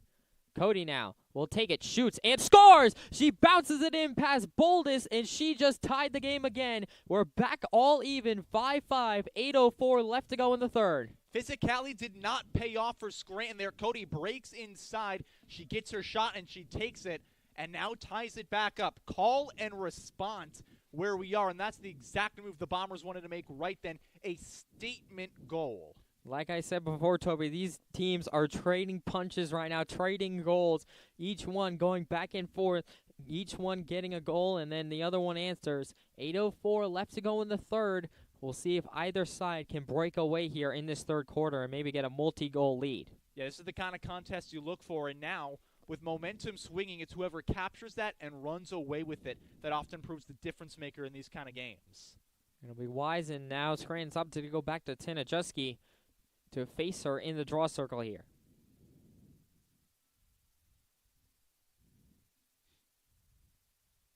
Refs now waiting and backing away, and it looks like it's going to be contested. Wise able to knock it away and pick it up. So Ithaca wins another crucial draw control, and now it passes it over to Lexi Kellish. Kellish bringing it all the way, drives straight down Broadway, and she's going to be backed off. It'll now be Veach behind the net. Veach now coming around, passes up to Hall. Hall right in front, and there's going to be a foul called there against Scranton as Hall goes down. Scranton's playing physical inside that 8-meter blue fan. They are trying to take everything away from Ithaca, and in doing so, they've pushed the Bombers to the ground now twice in a row. They're giving them a lot of free position shots here as Hall has one now. And now Ithaca will look to have a lead for the first time in this game. Ithaca will come in. Hall misses the shot. It goes just a little bit wide to the left. Veach trying to pick it up, hounded by 2 Scranton defenders. Veach comes away with it. And now she's breaking free a little bit, slows things down, and gets it back to Wise. Good job by Maisie Veach finding the open spot and taking it. And now back to Wise. Far side. Wise passes it inside to Veach. Veach able to corral it. Veach trying to push inside. 2-3 Scranton defenders blocking her, making sure she does not get inside. Lee Natural now has it near side. Back up to Kellish. Now over to Wise. Wise inside to Phillips. Phillips shoots, and it just goes wide of the net. Another prime opportunity. Ithaca keeps possession with Armstrong now. 37 seconds left on the shot clock. 7:03 left to go in the third quarter. Wise now. 8-meter fan drives inside, shoots, and it just is blocked by Boldis, just able to deflect it away. She did not get all of that one. Armstrong inside of Veach, and she misses another save there by Boldis. Boldis on top of her game right now. Bombers keep it going. 60 seconds on the shot clock. Hall now up top to Natural. Natural over to Kellish. Now around the horn to Wise. Wise driving in. Pass it inside to Phillips. The pass goes Aaron, and it's going to be picked up by Scranton, and it's saved there. And it looks like Veach had it for a moment, shot it over the net. Chaos right now for the Bombers in the offensive zone. Armstrong has it again. Now over to Veach. Veach up top to Wise. Wise opted to take a shot. She got hit up high, and that's going to be a foul and a free position shot for Caroline Wise. Yeah, she was winding up to make that move, and instinctively, Scranton, it looked like making the move on that was Tana Jusky. Got her stick up too high right in the face, and now the Bombers can kind of reset and get their offense something going here. They've been applying pressure, exactly what they need to do. And Caroline Wise, perhaps another slide winder snipe shot here. Wise now will take it. Opt to pass to Phillips. Inside, shoots, scores! Sydney Phillips gets the first lead of the game for the Bombers as they lead it 6-5 with 6:17 left to go in the third quarter. And it looked like she was winding up to sidewind it on in. Looked like me in high school throwing it. Instead, sent it over, fooled Scranton, and immediately you had a shot right there. And for the first time today, as you said, Bombers now lead Scranton. What a response from the Bombers. They were down by multiple goals twice in this game, and they have come all the way back to now have a 1-goal lead in the third quarter. And that's the kind of response you get. It looks like a timeout called by Scranton. Now you're forcing the Royals onto their heels. Now the momentum's on your side. Capture it and use this timeout to work through some things. Finally, for the first time, it seems like Scranton is on the backside of things, and Ithaca finally pushing forward, as it seems like we've been waiting for them to wake up and get into this offensive rhythm all day long, and they have found it now. And now, if you are head coach Chrissy Trescavage, what are you saying to your team right now for the Scranton Royals? Calm down. They had the momentum throughout all of this game, and it felt like they were in control. Now they've lost it, and it kind of feels like they're spiraling a bit. They've made a lot of mistakes. They've been playing a little too aggressive, and that leads to more mistakes. They press a bit more. That's leading to mistakes. Slow down. Go back to what was working. Take a deep breath and reset. That's what they need to do here. They can't keep the pressure that they're keeping up right now. It was working earlier on when they had good pressure, but they weren't forcing it. Now they're forcing that pressure, and in doing so, they're giving the Bombers free opportunities. Loosen up a little bit and still apply, and you'll be good. I mean, really, you're talking about the free position shots that Scranton has been talking about, and what do you think Scranton's defense is going over right now? What has changed and really impacted this game so much to where Ithaca's been able to just respond and come all the way back now? I think the Bombers have been more willing to take those one-on-ones. They're going inside as soon as they see an opportunity, and they're forcing Scranton to either move another person over or get a little bit more aggressive on defense. And every time they've gotten more aggressive on defense, the Bombers have taken that, and they've either used it to go inside and swing it back out and try again, or they get that free position shot. I mean, what a swing of momentum for Ithaca. Scranton trying to stop the wave of Ithaca momentum right now. Who do you think on offense? And Scranton, it seems like they haven't had an offensive possession in quite a long time, and I think that's thanks to Caroline Wise in the draw circle. But if Scranton gets an offensive possession, what do you think they need to go back to? You got to go back to Lane. Lane has dominated this game on your side, and really slow it down. You're in control for most of this, and when you were doing that, it was because you slowed down and passed the ball around and made it work. do that same thing again. And now it looks like there's going to be a new draw control person against Caroline Wise here for Scranton. I can't quite tell who it is. It looks like it's number 22. That is Catherine McGlynn, actually, who is the first time we've heard her name all game, as Wise wins the draw, passes it immediately up to Veach now. Veach driving all the way in, taking it quite quickly. Veach takes it all the way in. She gets fouled, and it looks like that might draw a card there as she got whacked up high. Yeah, Lopez made the move out of the stick, tried to knock it down, and in doing so, draws the card on the foul against her.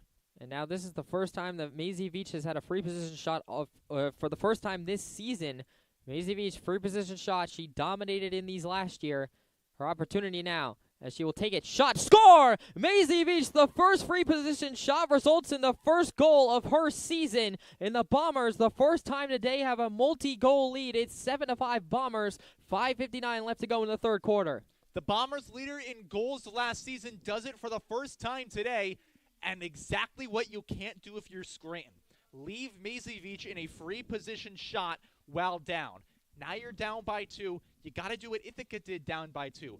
Don't let it get to you. Reset and make the right moves. Play aggressive, but stop the over-aggressiveness. You got to get the ball out and slow it down the pace offensively. And Veach, she'd been frustrated all day long, had not been able to get a clean opportunity against Boldis the entire game.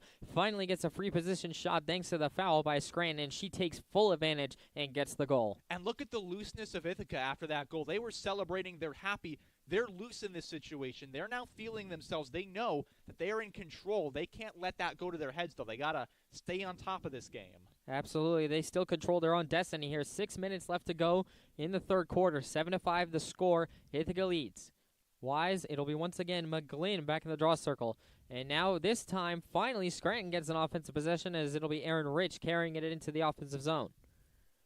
Rich now going around and behind the net. It'll go to Stalter. Stalter now looking. We'll pass it up to Grace Lane. Already a hat trick on the day for her. Looking to add to it. Now over to Molly McCarran. McCarran now will pass it to Rich. Rich back up top to Lane. Lane goes long ball all the way down to Hewitt. Hewitt now up top to Lopez. Now over to Tanajuski. Tanajuski down low to Rich. 54 seconds left on the shot clock for Scranton. Now across to Hewitt. Hewitt now will go to Lopez. Lopez across to McCarran. McCarran up top to Tanajuski. Tanajuski now feeds down low to Rich. Rich trying to make a move down low next to the crease, and she will lose it. Phoebe Hosper picks it up. No foul called there. Hosper now bringing it out. And that's the Bombers figuring out the new rules. Earlier they were playing too aggressive and giving those free space shots to Scranton. Now they're playing the right level of aggressiveness because they know what's too much and they know what's just enough. And it seems like Scranton is almost the one on the opposite side now, being a little bit too aggressive as Mandel is being hounded in the defensive zone. She is able to bring it into the neutral zone now. Mandel now bringing it up. She will take it all the way across the restraining line into the offensive zone. And she will pass it over to Veach. Veach now going around far side. Goes back down towards her office near the crease. And now she'll come back up top to Wise. Wise now at the top of the 12-meter fan. Will look to pass. And now she'll pass it inside to Phillips. Phillips down low to Veach. Veach back up top to Wise. 34 seconds left on the shot clock for Ithaca. 4:03 left in this third quarter.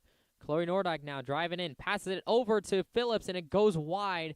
That was a good opportunity there. Just a little bit too much on the pass.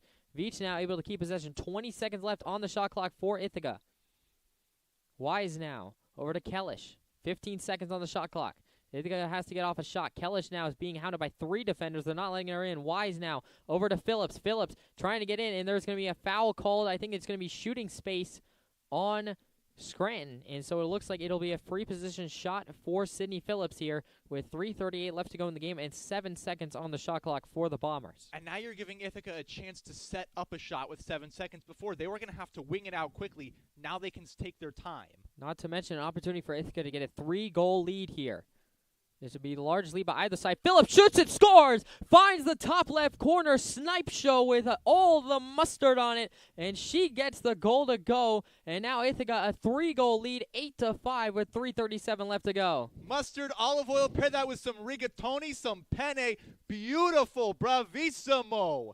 That's what you need to do. 7 seconds. You saw before that they were taking their time. They had to make a quick shot. It likely wasn't going to work. You give them the free position. They can set it up, take the time, run out of play. That worked. Absolutely, and now Ithaca is starting to run away with this game a little bit. After all this time, the entire game, Scranton has been leading this entire way. It had 2 opportunities where they had 2-goal leads, and now Ithaca has answered time and time again, and now Scranton all the way on the back foot, down 3 goals. What do they have to do here with just a little bit of time left in the third quarter? I think at this point they got to start pressing offensively. If you get into the attacking zone, take a shot. You're down by 3. You can't kind of play off like they were doing before, down by 2. You're going to have to move it and really take every single shot you can. If you have an open lane, go for it. Because at this point, you got to earn your way back and quickly. Ithaca's got all the momentum. Find a way to stop that. And now it'll be McGlynn and Wise in the draw circle. Wise looks like she's going to get it. Actually, Kellish will be the one picking it up, but another draw control, crucial for the Bombers, and they win it. Kellish now bringing it past the restraining line into the offensive zone. Opportunity here for Ithaca to get a 4-goal lead and truly run away with this game. Maddie Hall now, near side. Pass it up top to Wise. Wise now looking to drive in, trying to make a move into the 12-meter fan over to Armstrong. Armstrong far side. We'll put it down low to Veach. Veach almost behind the net. Now she is behind the net.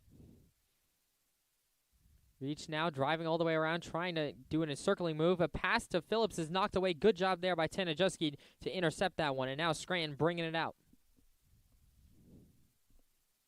And now it'll be Karina Rutger who will be bringing it up in through the neutral zone all the way into the offensive zone past the restraining line.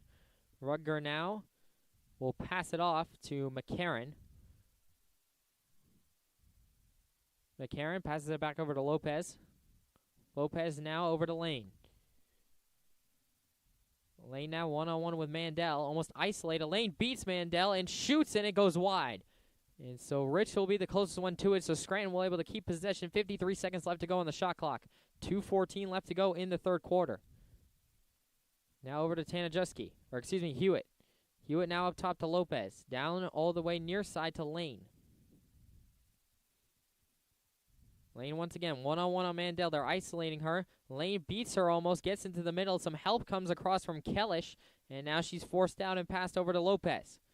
Now over to Hewitt now. Inside to Statler. Statler tried to get a shot off. Good job there by Mandel. Now Kellish one-on-one with Lane. Now it'll be Lopez, top of the 12-meter fan, trying to beat Wise. Wise forcing her out. Lopez eventually gets around her, and there will be a foul called. And it looks like there's going to be a foul called against Ithaca. Scranton will keep it going. 4 seconds left on the shot clock, and it looks like the shot clock is going to expire as Wise is going to come away with it. And a good job by Russell to get her stick up there, knock it down, and keep Scranton away from getting a last-second shot. And that was a big defensive stop there for the Bombers, able to take 90 seconds off the clock and completely exhaust the shot clock. There's going to be a stoppage here, as I think there's going to be a foul called against Scranton. A green card called against Scranton, as that's the first time that Scranton is going to have the new rule implicated against them. And so it looks like it'll be Statler who will be taking a seat for the Royals. 1:02 left to go in this quarter, so the penalty will not carry over into the fourth quarter. However, another opportunity for Ithaca to get a 4-goal lead here in this game. Yeah, and key for the Bombers, they were in transition, and now they get a little bit more space and to stop and to set something up on their side. Last thing Scranton needs is to give the Bombers time. And now it looks like it's going to be Elizabeth Green who will be bringing it across over to Hosford. Hosford being hounded, brings it into the past the restraining line, into the offensive zone. Hosford now will pass it over to Veach. Veach working in her area, now passes it behind all the way to Hall. Hall over to Cody now. Cody near side. Cody passes it up top, and Elizabeth Green missed that one. However, Nordyke able to clean it up. Nordyke now, 60 seconds on the shot clock for Ithaca. And now it's going to be a new one. Juliana Esposito, who's now into the game, who has it. Now Veach behind the net. Veach now trying to work her way inside, passes it back out, and Esposito loses it. And it'll roll all the way back. Excuse me, that's Nordyke. And now Esposito picks it up. Armstrong now near side. Armstrong back over to Nordyke. Nordyke over to Cody. Cody now working her way inside. Shoots and scores! Cody finds the 5-hole on Boldis with 1.2 seconds left in the third quarter. Ithaca has their 4-goal lead. It's 9-5. Fort Cody putting up a fight there for the Bombers, and they are running away. 4-goal lead. And at this point, it has been all Bombers in quarter number 3. Whatever Scranton magic was going on in the first, they have lost it as the Bombers know what this game means. They know that a win today would mean knocking off a top 25 power and proving that they can compete against those teams. The first step, though, is going to be finishing it out strong, and they've done the first part of that. We'll see what they can do with that second part of the second half in the fourth quarter coming up after this. I mean, what a response from the Bombers. It almost seemed like they were the sleeping giant in the first half, but it just took a little bit of time to get going. And now that we're into the second half, as I said before in the first half, I thought the scoring would explode. It has exploded, not quite the way I imagined it, but in Ithaca's favor. 4-3 felt a little low for this game coming out of the first half, and seems to be that way, and it has gone all Ithaca here. 5 in half number 2 already. And now it looks like there's going to be Juliana Esposito is going to be taking the draw now for Ithaca. It'll not be Caroline Wise. So it'll be Esposito who will be taking the draw. I think that's against Hewitt. And it was against Hewitt, and they're going to award it to Ithaca. However, the quarter will end. The third quarter comes to an end. A massive third quarter for the Bombers. They respond with a 5-goal third quarter now to have a 4-goal lead here, 9-5 the current score. And Toby, what does Scranton have to do here? Down 4 goals. They have not scored in a long time. What do they have to do to get it in the back of the net? It starts by winning the draw control. You have to gain possession immediately. The Bombers' goals have become because they've gotten possession of the draw control and they can just waste time, bring it down, and immediately put pressure on Scranton. The Royals need to win that in the circle. If they can do that, then you can set up your offense, make plays. It starts there, and it continues pressure by the shooting circle. They have not been putting up the pressure by the 12-meter or the 8-meter arcs. They got to go back to that. That was working in the first half, but now they're kind of playing outside, and every time they are, Ithaca closes inside and puts a stick up. The one chance they had, they got inside, but with 4 seconds, it hit off a stick, and Russell was just able to let it roll out. You got to put more pressure on this Bombers defense. It almost feels like the pressure of the game is completely flipped onto Scranton now, because it felt like Ithaca had all the pressure on them in order to play perfect defense and get the offense going. Now it's the opposite. Now Scranton has to be the ones on the back foot playing perfect defense and getting their offense going. And I think that honestly, the Scranton defense has been, pulled away from that pressure a little bit just because they've been giving up too many free position shots. Probably they've been told to back it off a little bit, and so now they're giving up more opportunities just 11 on 11. Yeah, and I think it was just a reactionary move. As you said, they let up a lot of free position. Okay, back off. Don't give Ithaca a free shot. All right, well, now the lane is open, and they can drive inside and still get free goals that way. It's a balancing act. They have to bring some of that pressure back on defense. And you look at turnovers. Turnovers were so key against Ithaca in half number 1 because they kept giving the ball to Scranton. Now they've been a lot more controlled with it, and it feels like the turnovers kind of flipped the other way, and Scranton got a little sloppy with it, and you just have to hold on to possession. And they have, actually. You're right, Toby. The turnovers have completely flipped. Ithaca was dominating in that category in the first half. Now they've completely flip-flopped. Ithaca did what they needed to do to clean up the turnovers, and now Scranton has more turnovers, 14-12, the current margin of turnovers. And that is a really great sign for the Bombers. I think the fact that their offense has come to life in the second half and they've cleaned up the turnovers, the two biggest things that were problems for them last year, it's great to see in this first game how they were able to respond to adversity and able to figure out those issues. Yeah, against a team like Scranton, number 18 in the country, it is key to have a game like this to prove, hey, we can maybe do that against a Cortland. We can do that against a Trinity. And key of all, you can do that against a William Smith. Exactly. That's what it's all leading up to, is that William Smith game on April 19th. That'll probably end up determining who will host the Liberty League tournament. Yeah, barring any unforeseen circumstances, whoever wins that contest will likely get home field throughout the entire tournament. And Ithaca would love to host that here. They are obviously hosting that game on April 10th. They would love to host the tournament this year. It'll now be back to Wise in the draw control circle for the Bombers. It looks like Hewitt's back in there for the Royals. As we are about to get set for the fourth quarter. Scranton down by 4 goals and needs to find a response. Wise now wins the draw control cleanly. Ithaca going from right to left. Scranton going from left to right. Veach now, near side in her area, goes back behind the net to Hall. Hall now behind the net, coming around, over to Armstrong, up top, far side, and now over to Cody. Cody, near side to Wise. Wise now trying to drive in. Wise will now lose it for a moment and able to pick it back up. Wise now over to Veach.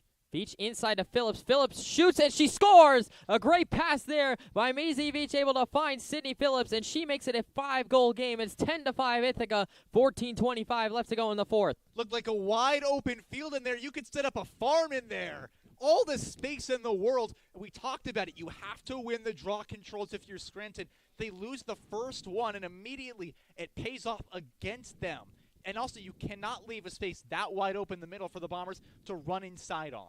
And that's why Caroline Weiss is so important for this Bombers team. She has been dominating on the draw controls today. She's won the majority of them, especially in this second half, and it has showed in the scoreline of this game. 10-5 now, Ithaca leads, and they are starting to run away with it. And Scranton, if they cannot find a response soon, it'll be a little bit too little too late. Yeah, and you think about it, if you're the Bombers, you're feeling great right now, but remember, you still got 15 minutes left in this game. They came back in the third quarter for Ithaca. Scranton could just as easily do the same here in the fourth. You got to still stay in this contest. Absolutely. They cannot get too far ahead of themselves. Wise, actually Hewitt is going to be the one stealing that one away from Wise in the draw control. And so now it'll go to Rich. Rich now guarded by Hosford. Rich bringing it all the way down into the corner, and now Phillips coming across to defend her, and now it'll come back up to Tenajuski, now over to Statler. Statler now coming across at the top of the 12-meter fan, excuse me. Rich now going over to Lane. Lane completely misses it because the sun was in her face, and now we'll go out. It'll still remain, or no, it won't remain. It'll actually be Ithaca possession now on a turnover, and now the weather and the sun starting to play a factor, Toby, as that one is just on the edge of where the sun is on the field. And so that was tough for Lane to see. So now Cody now bringing it up for the Bombers. Cody bringing it all the way across the restraining line now into the offensive zone. 13:31 left to go in the fourth quarter. Veach now near side behind the net. Working one-on-one. Veach now in her office, spinning around, and she gets forced away as a double team does eventually come. Now Armstrong, top of the 12-meter fan, driving into the 8-meter fan. Trying to find a pass. She passes it back out to Nordyke. Nordyke now takes a shot just over the net. Veach will keep possession going as she was the closest one to it. 50 seconds left on the shot clock. Veach now in her office, spinning around, and a double team does come and force her out. That's twice now. Veach has tried to do that little spin move, unable to get it cleanly off. Wise now over to Cody. Cody at the top of the 12-meter drives all the way inside, takes a shot, and Bold is able to get to that one as Cody got knocked down. Boldus now will pass it back out and get play restarted for Scranton. Yeah, Boldus, good job there picking it up off the turf, and those previous ones had bounced in. I think she's finding the bounce pass and going low, but maybe a little bit too little too late for Boldus in the defense. And now it'll be Rich carrying it in past the restraining line for the Royals as they enter the offensive zone. Rich now all the way around. Hands it off. I think that is to Jessica McCabe, who just entered the game, and now it's over to Molly McCarran. McCarran now near side, looks to Hewitt. Hewitt now trying to drive inside, does find an opening, shot up over the top of the net, goes off the crossbar. A lucky break there for the Bombers. However, Scranton keeps it going. 60 seconds left on the shot clock. Now it will be McCabe coming in. McCabe pass over to Statler. Statler over to Hewitt. Hewitt now trying to drive in. Hewitt passes it all the way out to Lane. Lane now dangerous at the top of the 12-meter fan. Lane drives in, shoots, and scores. And that is a 4-goal day for Grace Lane of the Scranton Royals. Royals finally get an answer back after it seemed like an eternity with no goals. They get one back. It's 10-6 now. Bombers still lead at 11:44 left to go in the fourth. Yeah, and that's exactly what Scranton needed, an early response to that Ithaca goal. Now you're back to only being down by 4, and you've got 11 minutes in this one. You now know what you can do. You've finally broken the seal again, and now you can kind of take your time, work your way back down there, and keep putting stuff up. If you're the Bombers defense, don't let that get to you. It's one goal. You need to continue what you've been doing all day. and just keep putting things on the net, and eventually you're going to find the back of it against Boldis. I think what Scranton's been doing to get more opportunities, I've noticed, is they've started to isolate Lane, to put everybody to one side and have Lane one-on-one, and then Ithaca has to try and scramble to get a double team over there as soon as she tries to get into that 8-meter fan. And so I think that's been working a little bit more for Scranton. It hadn't resulted in a goal yet until now. Wise now cleanly wins the draw control. Scranton needs to start winning those if they want a chance to come back. Beach now driving it all the way in. Beach now looking to shoot, and she will have to pass it and go around. Now Maddie Hall on the far side of the net, trying to drive in. Hall now passes it up top to Kellish.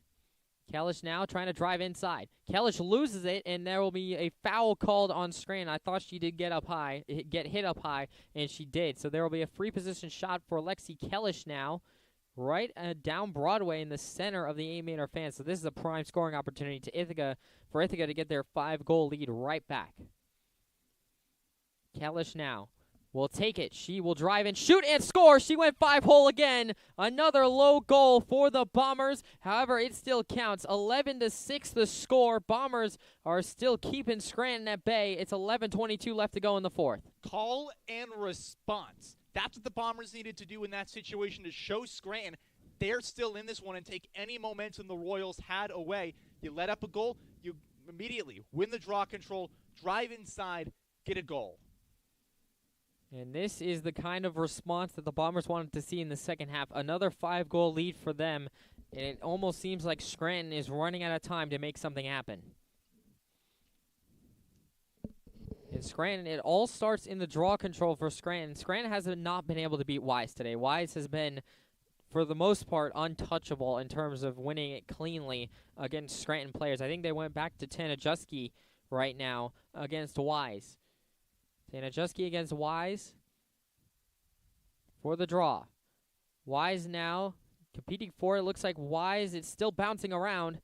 Wise is going to be able to corral it, and it will be awarded to Ithaca, and a green card will be called against Tanajuski for being overly physical in the neutral zone. Yeah, and there's that new rule coming into effect, and immediately the Bombers bearing benefits in half number 2. They were all against them in half 1, now for them in half 2. Exactly, and now it seems like all the penalties have now been going the Bombers' way. Wise will get play restarted here. 11:16 left to go in the fourth quarter. 11-6 the scoreline. Now back over to Russell. Russell now over to Lenny Dutcherson. Dutcherson passes it up to Armstrong. Armstrong, who is in the offensive zone now. Armstrong goes all the way behind the net, passes it over to Beach. Beach now passes it up top to Wise. Wise over to Cody. Cody goes far side Nordyke. Passes it back to Cody in the middle. Cody makes a move, cuts, and a great save there by Boldis. And it looks like a great scoring opportunity from Cody. And now Hewitt will be bringing it back out for the Royals. And now they can work that penalty clock. The Bombers tried to use the player-up advantage. Now Scranton can slow down and let those 19 seconds run off. And 10:32 left to go in the fourth quarter. Only 15 seconds left on that penalty, as it looks like Statler is running around behind the net. Statler now goes all the way up top to Lane. Lane now goes across to Hewitt. 3 seconds left on that penalty, and the penalty against Tanajuski has just expired. Rich now goes back to Hewitt. Hewitt across to Lane. Lane at the top of the 12-meter. Trying to find her way inside, and does. She makes a move, cuts in, shoots it, scores! Lane, 5 goals on the day, a monstrous performance. She gets another one back for the Royals. It is still 11-7, Ithaca leading, 10:03 left to go in the fourth quarter. Lane has kept the Royals in this game single-handedly. 5 goals on the day. Absolutely insane. I mean, Lane having a monstrous performance. And, I mean, you got to think, how many goals can she possibly score? Yeah, 19, career high for held in saves. Oh. Well, Lane, her season total was 6 coming into today. Now she's got 5. I mean, I think she could double it right now. She very easily could. And so now it looks like it'll be Wise and Tanajuski back in the draw control circle for both sides. Yeah, and Wise has been so dominant. Part of the reason why the Bombers are in this spot is because Wise has been being able to control the draws for the Bombers. And we're just waiting. Wise will take it, and it looks like she's going to get another clean win. That is not good for Scranton. However, she does lose it, so Rich will be getting it. And now it'll be over to Tanajuski. Tanajuski up top to Hewitt. Hewitt now at the top of the 12. Hewitt will go back to Tanajuski near side. Tanajuski inside to McCarron, and that's going to be a shot blocked away by Lexi Held. Great job there. Or excuse me, McCabe. It was Jessica McCabe. As it'll be turned over now as Russell has it for the Bombers. Russell bringing it back out in the defensive zone still. Being hounded. She loses it for a second. Lane able to come away with it, it looks like. Nope, it's still contested. Russell able to keep it, get it back to Held. And Held will go all the way across the field now near side to Cody. Cody now bringing it up. Cody now all the way across, and looks like she'll bring it across the restraining line into the offensive zone. Cody now will go in all the way behind the net. And Cody will pass it up to Veach. 9 minutes left to go in the fourth quarter. 54 seconds left on the shot clock for Ithaca. A 4-goal lead, 11-7 for the Bombers. Armstrong now far side. Now down low to Hall. Hall now will go across to Veach. Veach now will pass it up to Wise.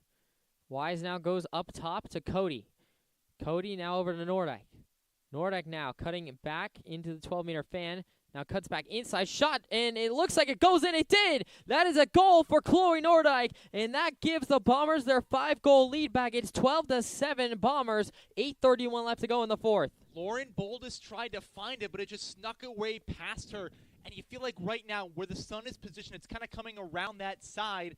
You wonder if she just kind of lost it in the glare and just couldn't find it because that one kept rolling, unable to pick it out, and now the Bombers trying to roll away with it. And the sun becoming a factor as the sun is setting now here on the South Hill. Normally the women don't play this late, to be honest, as normally it's the men who play after them. But today it got flip-flopped, and now the sun is becoming a factor in this game as it's Lauren Boldus who is completely in the only area exposed to the sun. Lexi Held completely in the shade. And now it looks like there's going to be a timeout here by Scranton as they're going to try and regroup and try and reset to get back into this game. Yeah, they need to keep feeding that ball right now over to Grace Lane. The only player who's been making an impact for the Royals today, and what a job she's done. Her 5 goals, 1 shy of her career high of 6. She put that up against in May of last year against Catholic.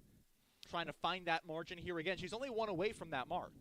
Absolutely. I mean, the way that she's going right now, the way that she is really the only one creating offense for this Royals team, she could easily get that mark. And not to mention that Tanajuski is the only other player on the Royals team that has a goal in this game. She has 2. And so really right now, the Bombers just have to keep composure and keep cool, calm, and collected. 8:31 left to go in the fourth. Do you think that the Royals can come back in this one? Yes, it is possible. I don't think you can ever write a team out until much later in a contest. But for them, it's going to start. You can't lose another draw control. You have to win it. Because right now what the Bombers are doing is they're winning the draw control, and then they're wasting time while still setting up the offense. They're drawing out as much as they can on that shot clock, and they bring it down to about 10 left. Then they make a move inside. Right now, what Scranton needs to do, they need to win the draw and quickly move it downfield. You cannot let the Bombers hold on to that ball for more than 30 to 40 seconds on the shot clock. And you mentioned holding the ball. There's only about 10 full shot clocks left in this game in terms of possession. So really right now, if Scranton wants to make a move, they have to win the draw control, and they have to win it consistently from here on out in order to have enough possessions even in the game entirely just to tie up the game. Yeah, they just need to work. They need to work the shot clock. If you're on offense, run down there as fast as you can, get your shots going, put them in the net. If you're on defense, hold and try and move it out as soon as you possibly can. You got to play more aggressive. You think that might lead to problems? That could lead to more fouls, but you do have to knock it away and try. Well, I think there's a way of potentially doing it without fouling that would cause free position shots, which is playing Ithaca more outside the 12-meter fan. Because right now, Scranton's sitting inside the 12-meter fan trying to play, prevent defense. I think if Scranton comes out a little bit and maybe takes more fouls outside of the 12-meter fan that don't result in free position shots, they could potentially create some turnovers and then get some possessions back. Yeah, I think you were right on the money there. You got to play it outside because you cannot keep giving Ithaca free position shots. That has been what is doing them so far here in the second half. You keep that up, it's going to go sideways even faster. Exactly, and Tanajuski, all the pressure will be on her to beat Caroline Wise here for the Bombers, as those two will be facing off again here in the draw circle. Scranton needs this draw really badly in order to stay in this game.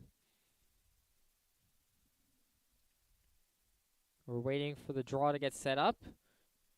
And it looks like Wise, a clean win there, and it looks like there's going to be a violation called, and it looks like it will go Ithaca's way. Or no, now they're going to give it back to Scranton. The ref pointed one way, and then he went back and pointed the other way. Hold us. And so now Hewitt will be bringing it in for the Royals. They get the draw control they need. Hewitt bringing it all the way into the 8-meter fan, passes it back out to Statler. Statler, and there's going to be a foul called against the Bombers here inside the 12-meter fan. So this should be a free position shot for Scranton, one of the few we've seen going the Royals' way in the second half. We talked about Scranton's speed. They quick the ball back quickly. They run down. They've only wasted about 8 seconds on that shot clock. And Statler now will have the shot for Scranton. Statler drives all the way and shoots and scores. Or no, it's Lane. It is Grace Lane who ties her career high in goals with 6 on the day. An absolutely monstrous performance. It gets it back to a 4-goal deficit for the Royals. It's 12-8 Ithaca with 8:08 left to go in the fourth. Grace Lane speeding away. You can call her whatever you want, Lightning McQueen, whatever the other cars in that movie were called, because she is living up to that name right now, driving inside. The speed for Scranton worked right there. You got to keep their foot down, play like that the rest of this game, and you can come back in it. Not to mention, it was the draw control that got it all started. They have to win in the draw control circle. The fact that the ref gave it to Scranton allowed for Grace Lane to get that opportunity. And if you're the Bombers, win the draw control and then bleed out as much of the clock as you physically can before shooting again. Absolutely. They're going to take their time every single position that they get in that offensive zone and try and just take as much of that 90 seconds as they can, as Caroline Wise, continuing to dominate, gets another clean win. Now it's on to Maisie Beach. Beach now working near side. And she will go behind the net, passes it over to Hall. Hall now will pass it up to Cody. Cody now far side, being hounded a little bit by McCarran. And now she'll pass it over to Armstrong. Armstrong now inside to Elizabeth Green. Green cutting inside. She is spinning around, trying to find her way in. How did she do that? She shoots and scores. She spun through 5 Scranton defenders to find that goal, but she gets it anyway. 13-8, Ithaca leads. 7:38 to go in the fourth. Are you kidding me, Elizabeth Green? That's the response the Bombers needed right after that. We've said it so many times in this one. Scranton gets a goal, and immediately Ithaca goes back down there and answers. And what a great job by Green. It's moving inside. Looked like Scranton couldn't find her. Yeah, just there were 3 or 4 Scranton defenders surrounding her, just hounding her, and she spun away from all of them, beats Boldus inside, down low again, and what a goal from Elizabeth Green. That is the highlight of the year so far. I know we're only 1 game in, but that is the highlight goal of the year. Elizabeth Green, wow. And a 5-goal lead for Ithaca again. Scranton, only 7:38 left to go. They took another timeout to try and talk things over here, Toby. It's still possible, but you have to put together a couple consecutive good possessions. They had one on their end that led to a goal, and then you let Green get down underneath and put another goal in against you. You have to put them back to back. You got to couple them up. It almost seems like they have to dominate the draw control circle, and they just have to find Grace Lane. I feel like that's the way the Scranton can keep themselves in this game. Is Grace Lane, 6 goals on the day, ties her career high. The way she's going, the 7:38 left, she could very well get her career high if she puts another goal in. There's a very good chance that Grace Lane will, because they're going to keep finding Grace Lane. You go with what works in these scenarios, and you try and exploit that for everything you can. Grace Lane is working. Keep feeding it to her and let her make those plays. And now for the Bombers, what do you think Carrie Moore is telling her team right now with a 5-goal lead, 7:38 to go? You got 7 minutes, win the draw control, and now that you got that 5-goal, bleed the clock. You get it on your end, pass it around, take what Scranton gives you. Don't make a move inside until about 10 seconds left on the shot clock if you can help it. Unless there is a lane to score, do not go for it if there is over 20 seconds on that shot clock. You want to take everything away from Scranton possible. Absolutely. I mean, there's only 9 possessions left in this game, right about, I think that's how math works. I think there's only majors. We're not math majors. Exactly.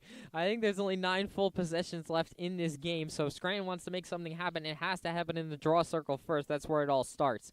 And once again, it looks like it's going to be Tanajuski and Caroline Wise. Caroline Wise going to take every single draw for Ithaca probably this entire season. And Scranton has not been able to find a way to beat her so far. Tanajuski has the job here to try and beat her now.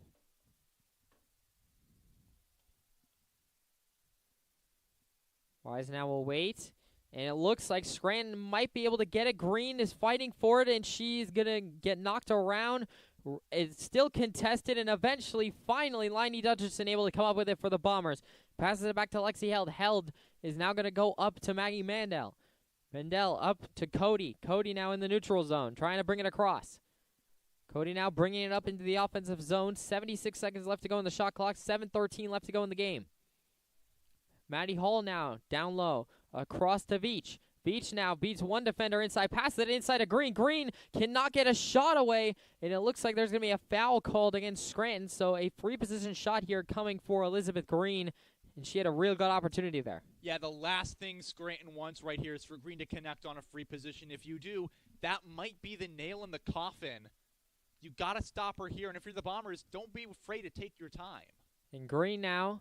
She's at a little bit of an off angle. She takes it. She drives in, and she's going to get rejected. She loses it for a second, and now Hewitt's going to be able to come away with it for Scranton. That's exactly what they needed, but now she loses it, able to corral it. Hall is still hounding her. Now she passes it over, and it gets taken away by Hall.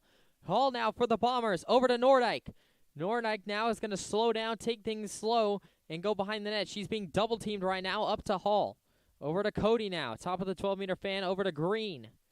Green now starting to drive in. Green's going to shoot, and it's right into the net of Lauren Boldis. A great save there to keep Scranton in it. 6:27 left to go in the game. Scranton now, and it looks like Statler who's bringing it up through the neutral zone. Statler now coming across the restraining line, being double-teamed real quick by Hosford and Wise. And now she passes it over to Tanajuski. Tanajuski all the way up to Lopez. Lopez trying to drive in. And now it's over to Rich. 60 seconds left on the shot clock. 6:06 left to go in the game. Rich now. Up top to Tanajuski. Tanajuski over to Lane.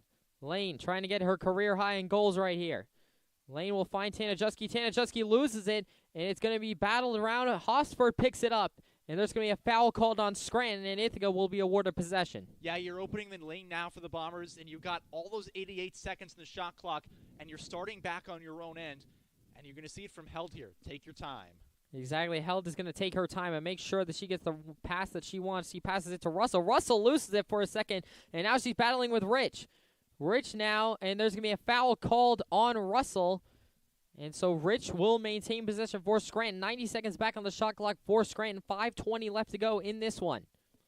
Rich now over to Statler. Statler behind the net, all the way up top to Lane. Lane now trying to cut inside against Hosford. Lane now cuts inside to the 8-meter fan, passes it over to Tanajuski. Tanajuski can't handle it. It's scooped up by Wise. Wise passes it up to Russell. Russell can't handle it. Nordyke can't handle it. Russell gets it again in her stick. Chaos in the neutral zone. Russell trying to get away with it. 3 Scranton players on her, and she goes down. No foul called, no cards called. And Cody now, after being battled around with about 8 sticks touching it, finally has possession for the Bombers. 4:54 left to go in this one. Yeah, and the Bombers, they got to, take a little page out of Jimmy Buffett's book and go down to the la-di-da. Slow it down. Take your time. Cruise. This is your speed. You control this game. Scranton's not really letting them do it as they're going to hound Liney Dutcherson a little bit, and now it's going to be Chloe Nordyke trying to go through the neutral zone. Nordyke breaks away from 2 Scranton defenders, and she's going to cross the restraining line into the offensive zone. Nordyke driving all the way, and she just might take it herself. She shoots, and that one went off the top of the crossbar. I thought that went in. However, no goal called by the ref. They're going to signal no goal. However, that looks awfully close. I thought it hit off the top of the net right below the crossbar, but they're going to say no. It looked like it went over that white line, but just missed it. That is as close to a goal as you can get without getting one. And so now Scranton will be awarded possession. 3:54 left to go in the game. Molly McCarron now bringing it up for the Bombers. McCarron now bringing it up all the way in. Over to Lane now. Lane, one-on-one, passes it inside, shoots, and it's off the goalpost. No goal! And that was Erin Rich who had the opportunity, and she hits the post. And now it's Statler once again for Scranton. 55 seconds left, 3:30 to go in the game. Scranton started celebrating that goal before it went in. They thought they had it. That is the first post shot of the year from either side. And now it's over to Hewitt. Hewitt, top of the 12-meter fan, guarded by Russell. Hewitt trying to drive in. She can't get anywhere. She opts to pass it to Lopez in the middle, and she cannot get it to go. Or excuse me, that was Colleen Mullen. So Mullen couldn't get it to go, and now Cody has it for the Bombers. Passes it up to Wise. Wise loses it for a second. She's able to poke at it away. And now it'll be Karina Rutger who will have it for the Royals. 2:57 left to go in this one. Still a 13-8 lead for the Bombers. Rutger now. It's going to be over, and that's to Debulis, who is fighting with Natural over it. However, Scranton able to come away with it. And now it's all the way up to Mullen. Mullen now bringing it in. Pass over to Rich. Rich couldn't get to it, and that one's going to go wide. And the Bombers will get possession back. And with 2:30 left to go, that might just about do it now, as 5 goals is pretty insurmountable, as Ithaca is just going to take their time with a full 90-second shot clock and wind down this clock to about a minute left. Russell now has it in the defensive zone. Up over, and now they're trying to bring it up. I think that's Esposito who has it for the Bombers. She does, and now she lobs it up. Her and Green are fighting for it with some Scranton players. A contest for it all the way in the middle of the neutral zone. No foul, no cards called yet. And now Veach going for it. Scranton able to come away with it with Rich. And now Rutger passes it up to Hewitt. Hewitt now passing it over. And that one goes to Debulis. Debulis now up to Lopez. Lopez now driving in.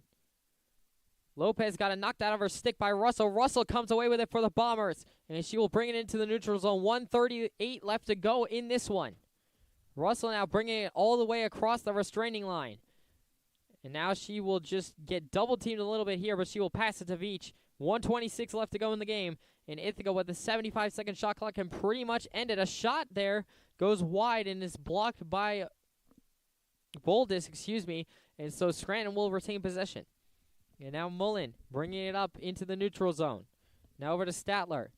Scranton trying to mount one more rally. 1 minute left to go in this one.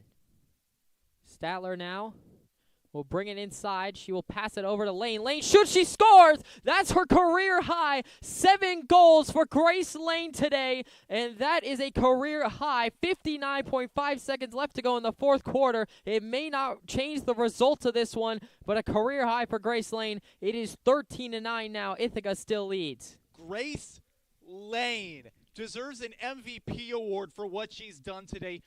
Win or not for Scranton, you put up 7 goals. You deserve something. What a day by Grace Lane. Ithaca had no answers for her. And if you're Scranton, you're going to come away with your head held high because you just had a 7-goal performance by Grace Lane. Oh, absolutely. I mean, Scranton, if they're not winning this game, let's make that clear. 59.5 seconds left. They're not winning down 4 goals. However, what they can't take away is that Grace Lane is an offensive scoring machine, as she has put up 7 of Scranton's 9 goals. Tana Jusky is the only other Scranton player that has scored a goal today. She has 2. Yeah, and you've seen Scranton just feeding Lane this entire rest of the second half. Even though there's only 59 seconds, if they get the ball, it's going back to Lane. Absolutely. I mean, we talked about her in the open, and we were like, okay, 2 goals, 2 games, 2 games, 6 goals. That's fairly impressive. About 3 goals a game average. That's okay. She's put up 7 today. I mean, that's just been incredible, as Esposito has it for the Bombers. Bonkers. 50 seconds left. Veach now has it. And Veach taking her time. Shot clock more than the game clock. It is just all but over. Cody now holds it. The Bombers 40 seconds away from win number 1 and a great start to the 2024 campaign, knocking off number 18 Scranton. 30 seconds now left. Esposito over to Cody. Cody now passes it back to Veach. 25 seconds left to go. Cody is now just holding it. 50 seconds to go on the shot clock. They won't need all of them. 18 seconds left to go. Pass it back to Veach. Veach now driving inside a little bit, just getting away from some defenders. She's just going to hold on to it. 10 seconds left to go.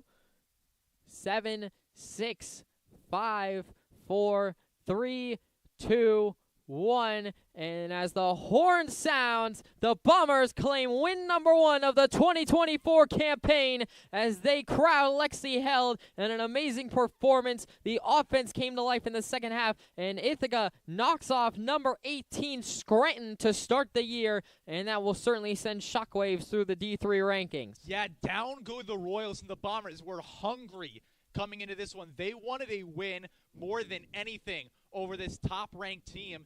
And now you take down the 18th team in the country. Doesn't matter how cold it is on the South Hill, Alex, because it's Margaritaville for those players. Absolutely. I mean, the story of the game, it was Lexi Held in net for the Bombers. 12 saves she finished out the day, 15 saves she finished out the day with, 4 shy of her career high. An amazing performance from her, especially early on in this game. She kept the Bombers in it, Toby. Yeah, and for as good as Grace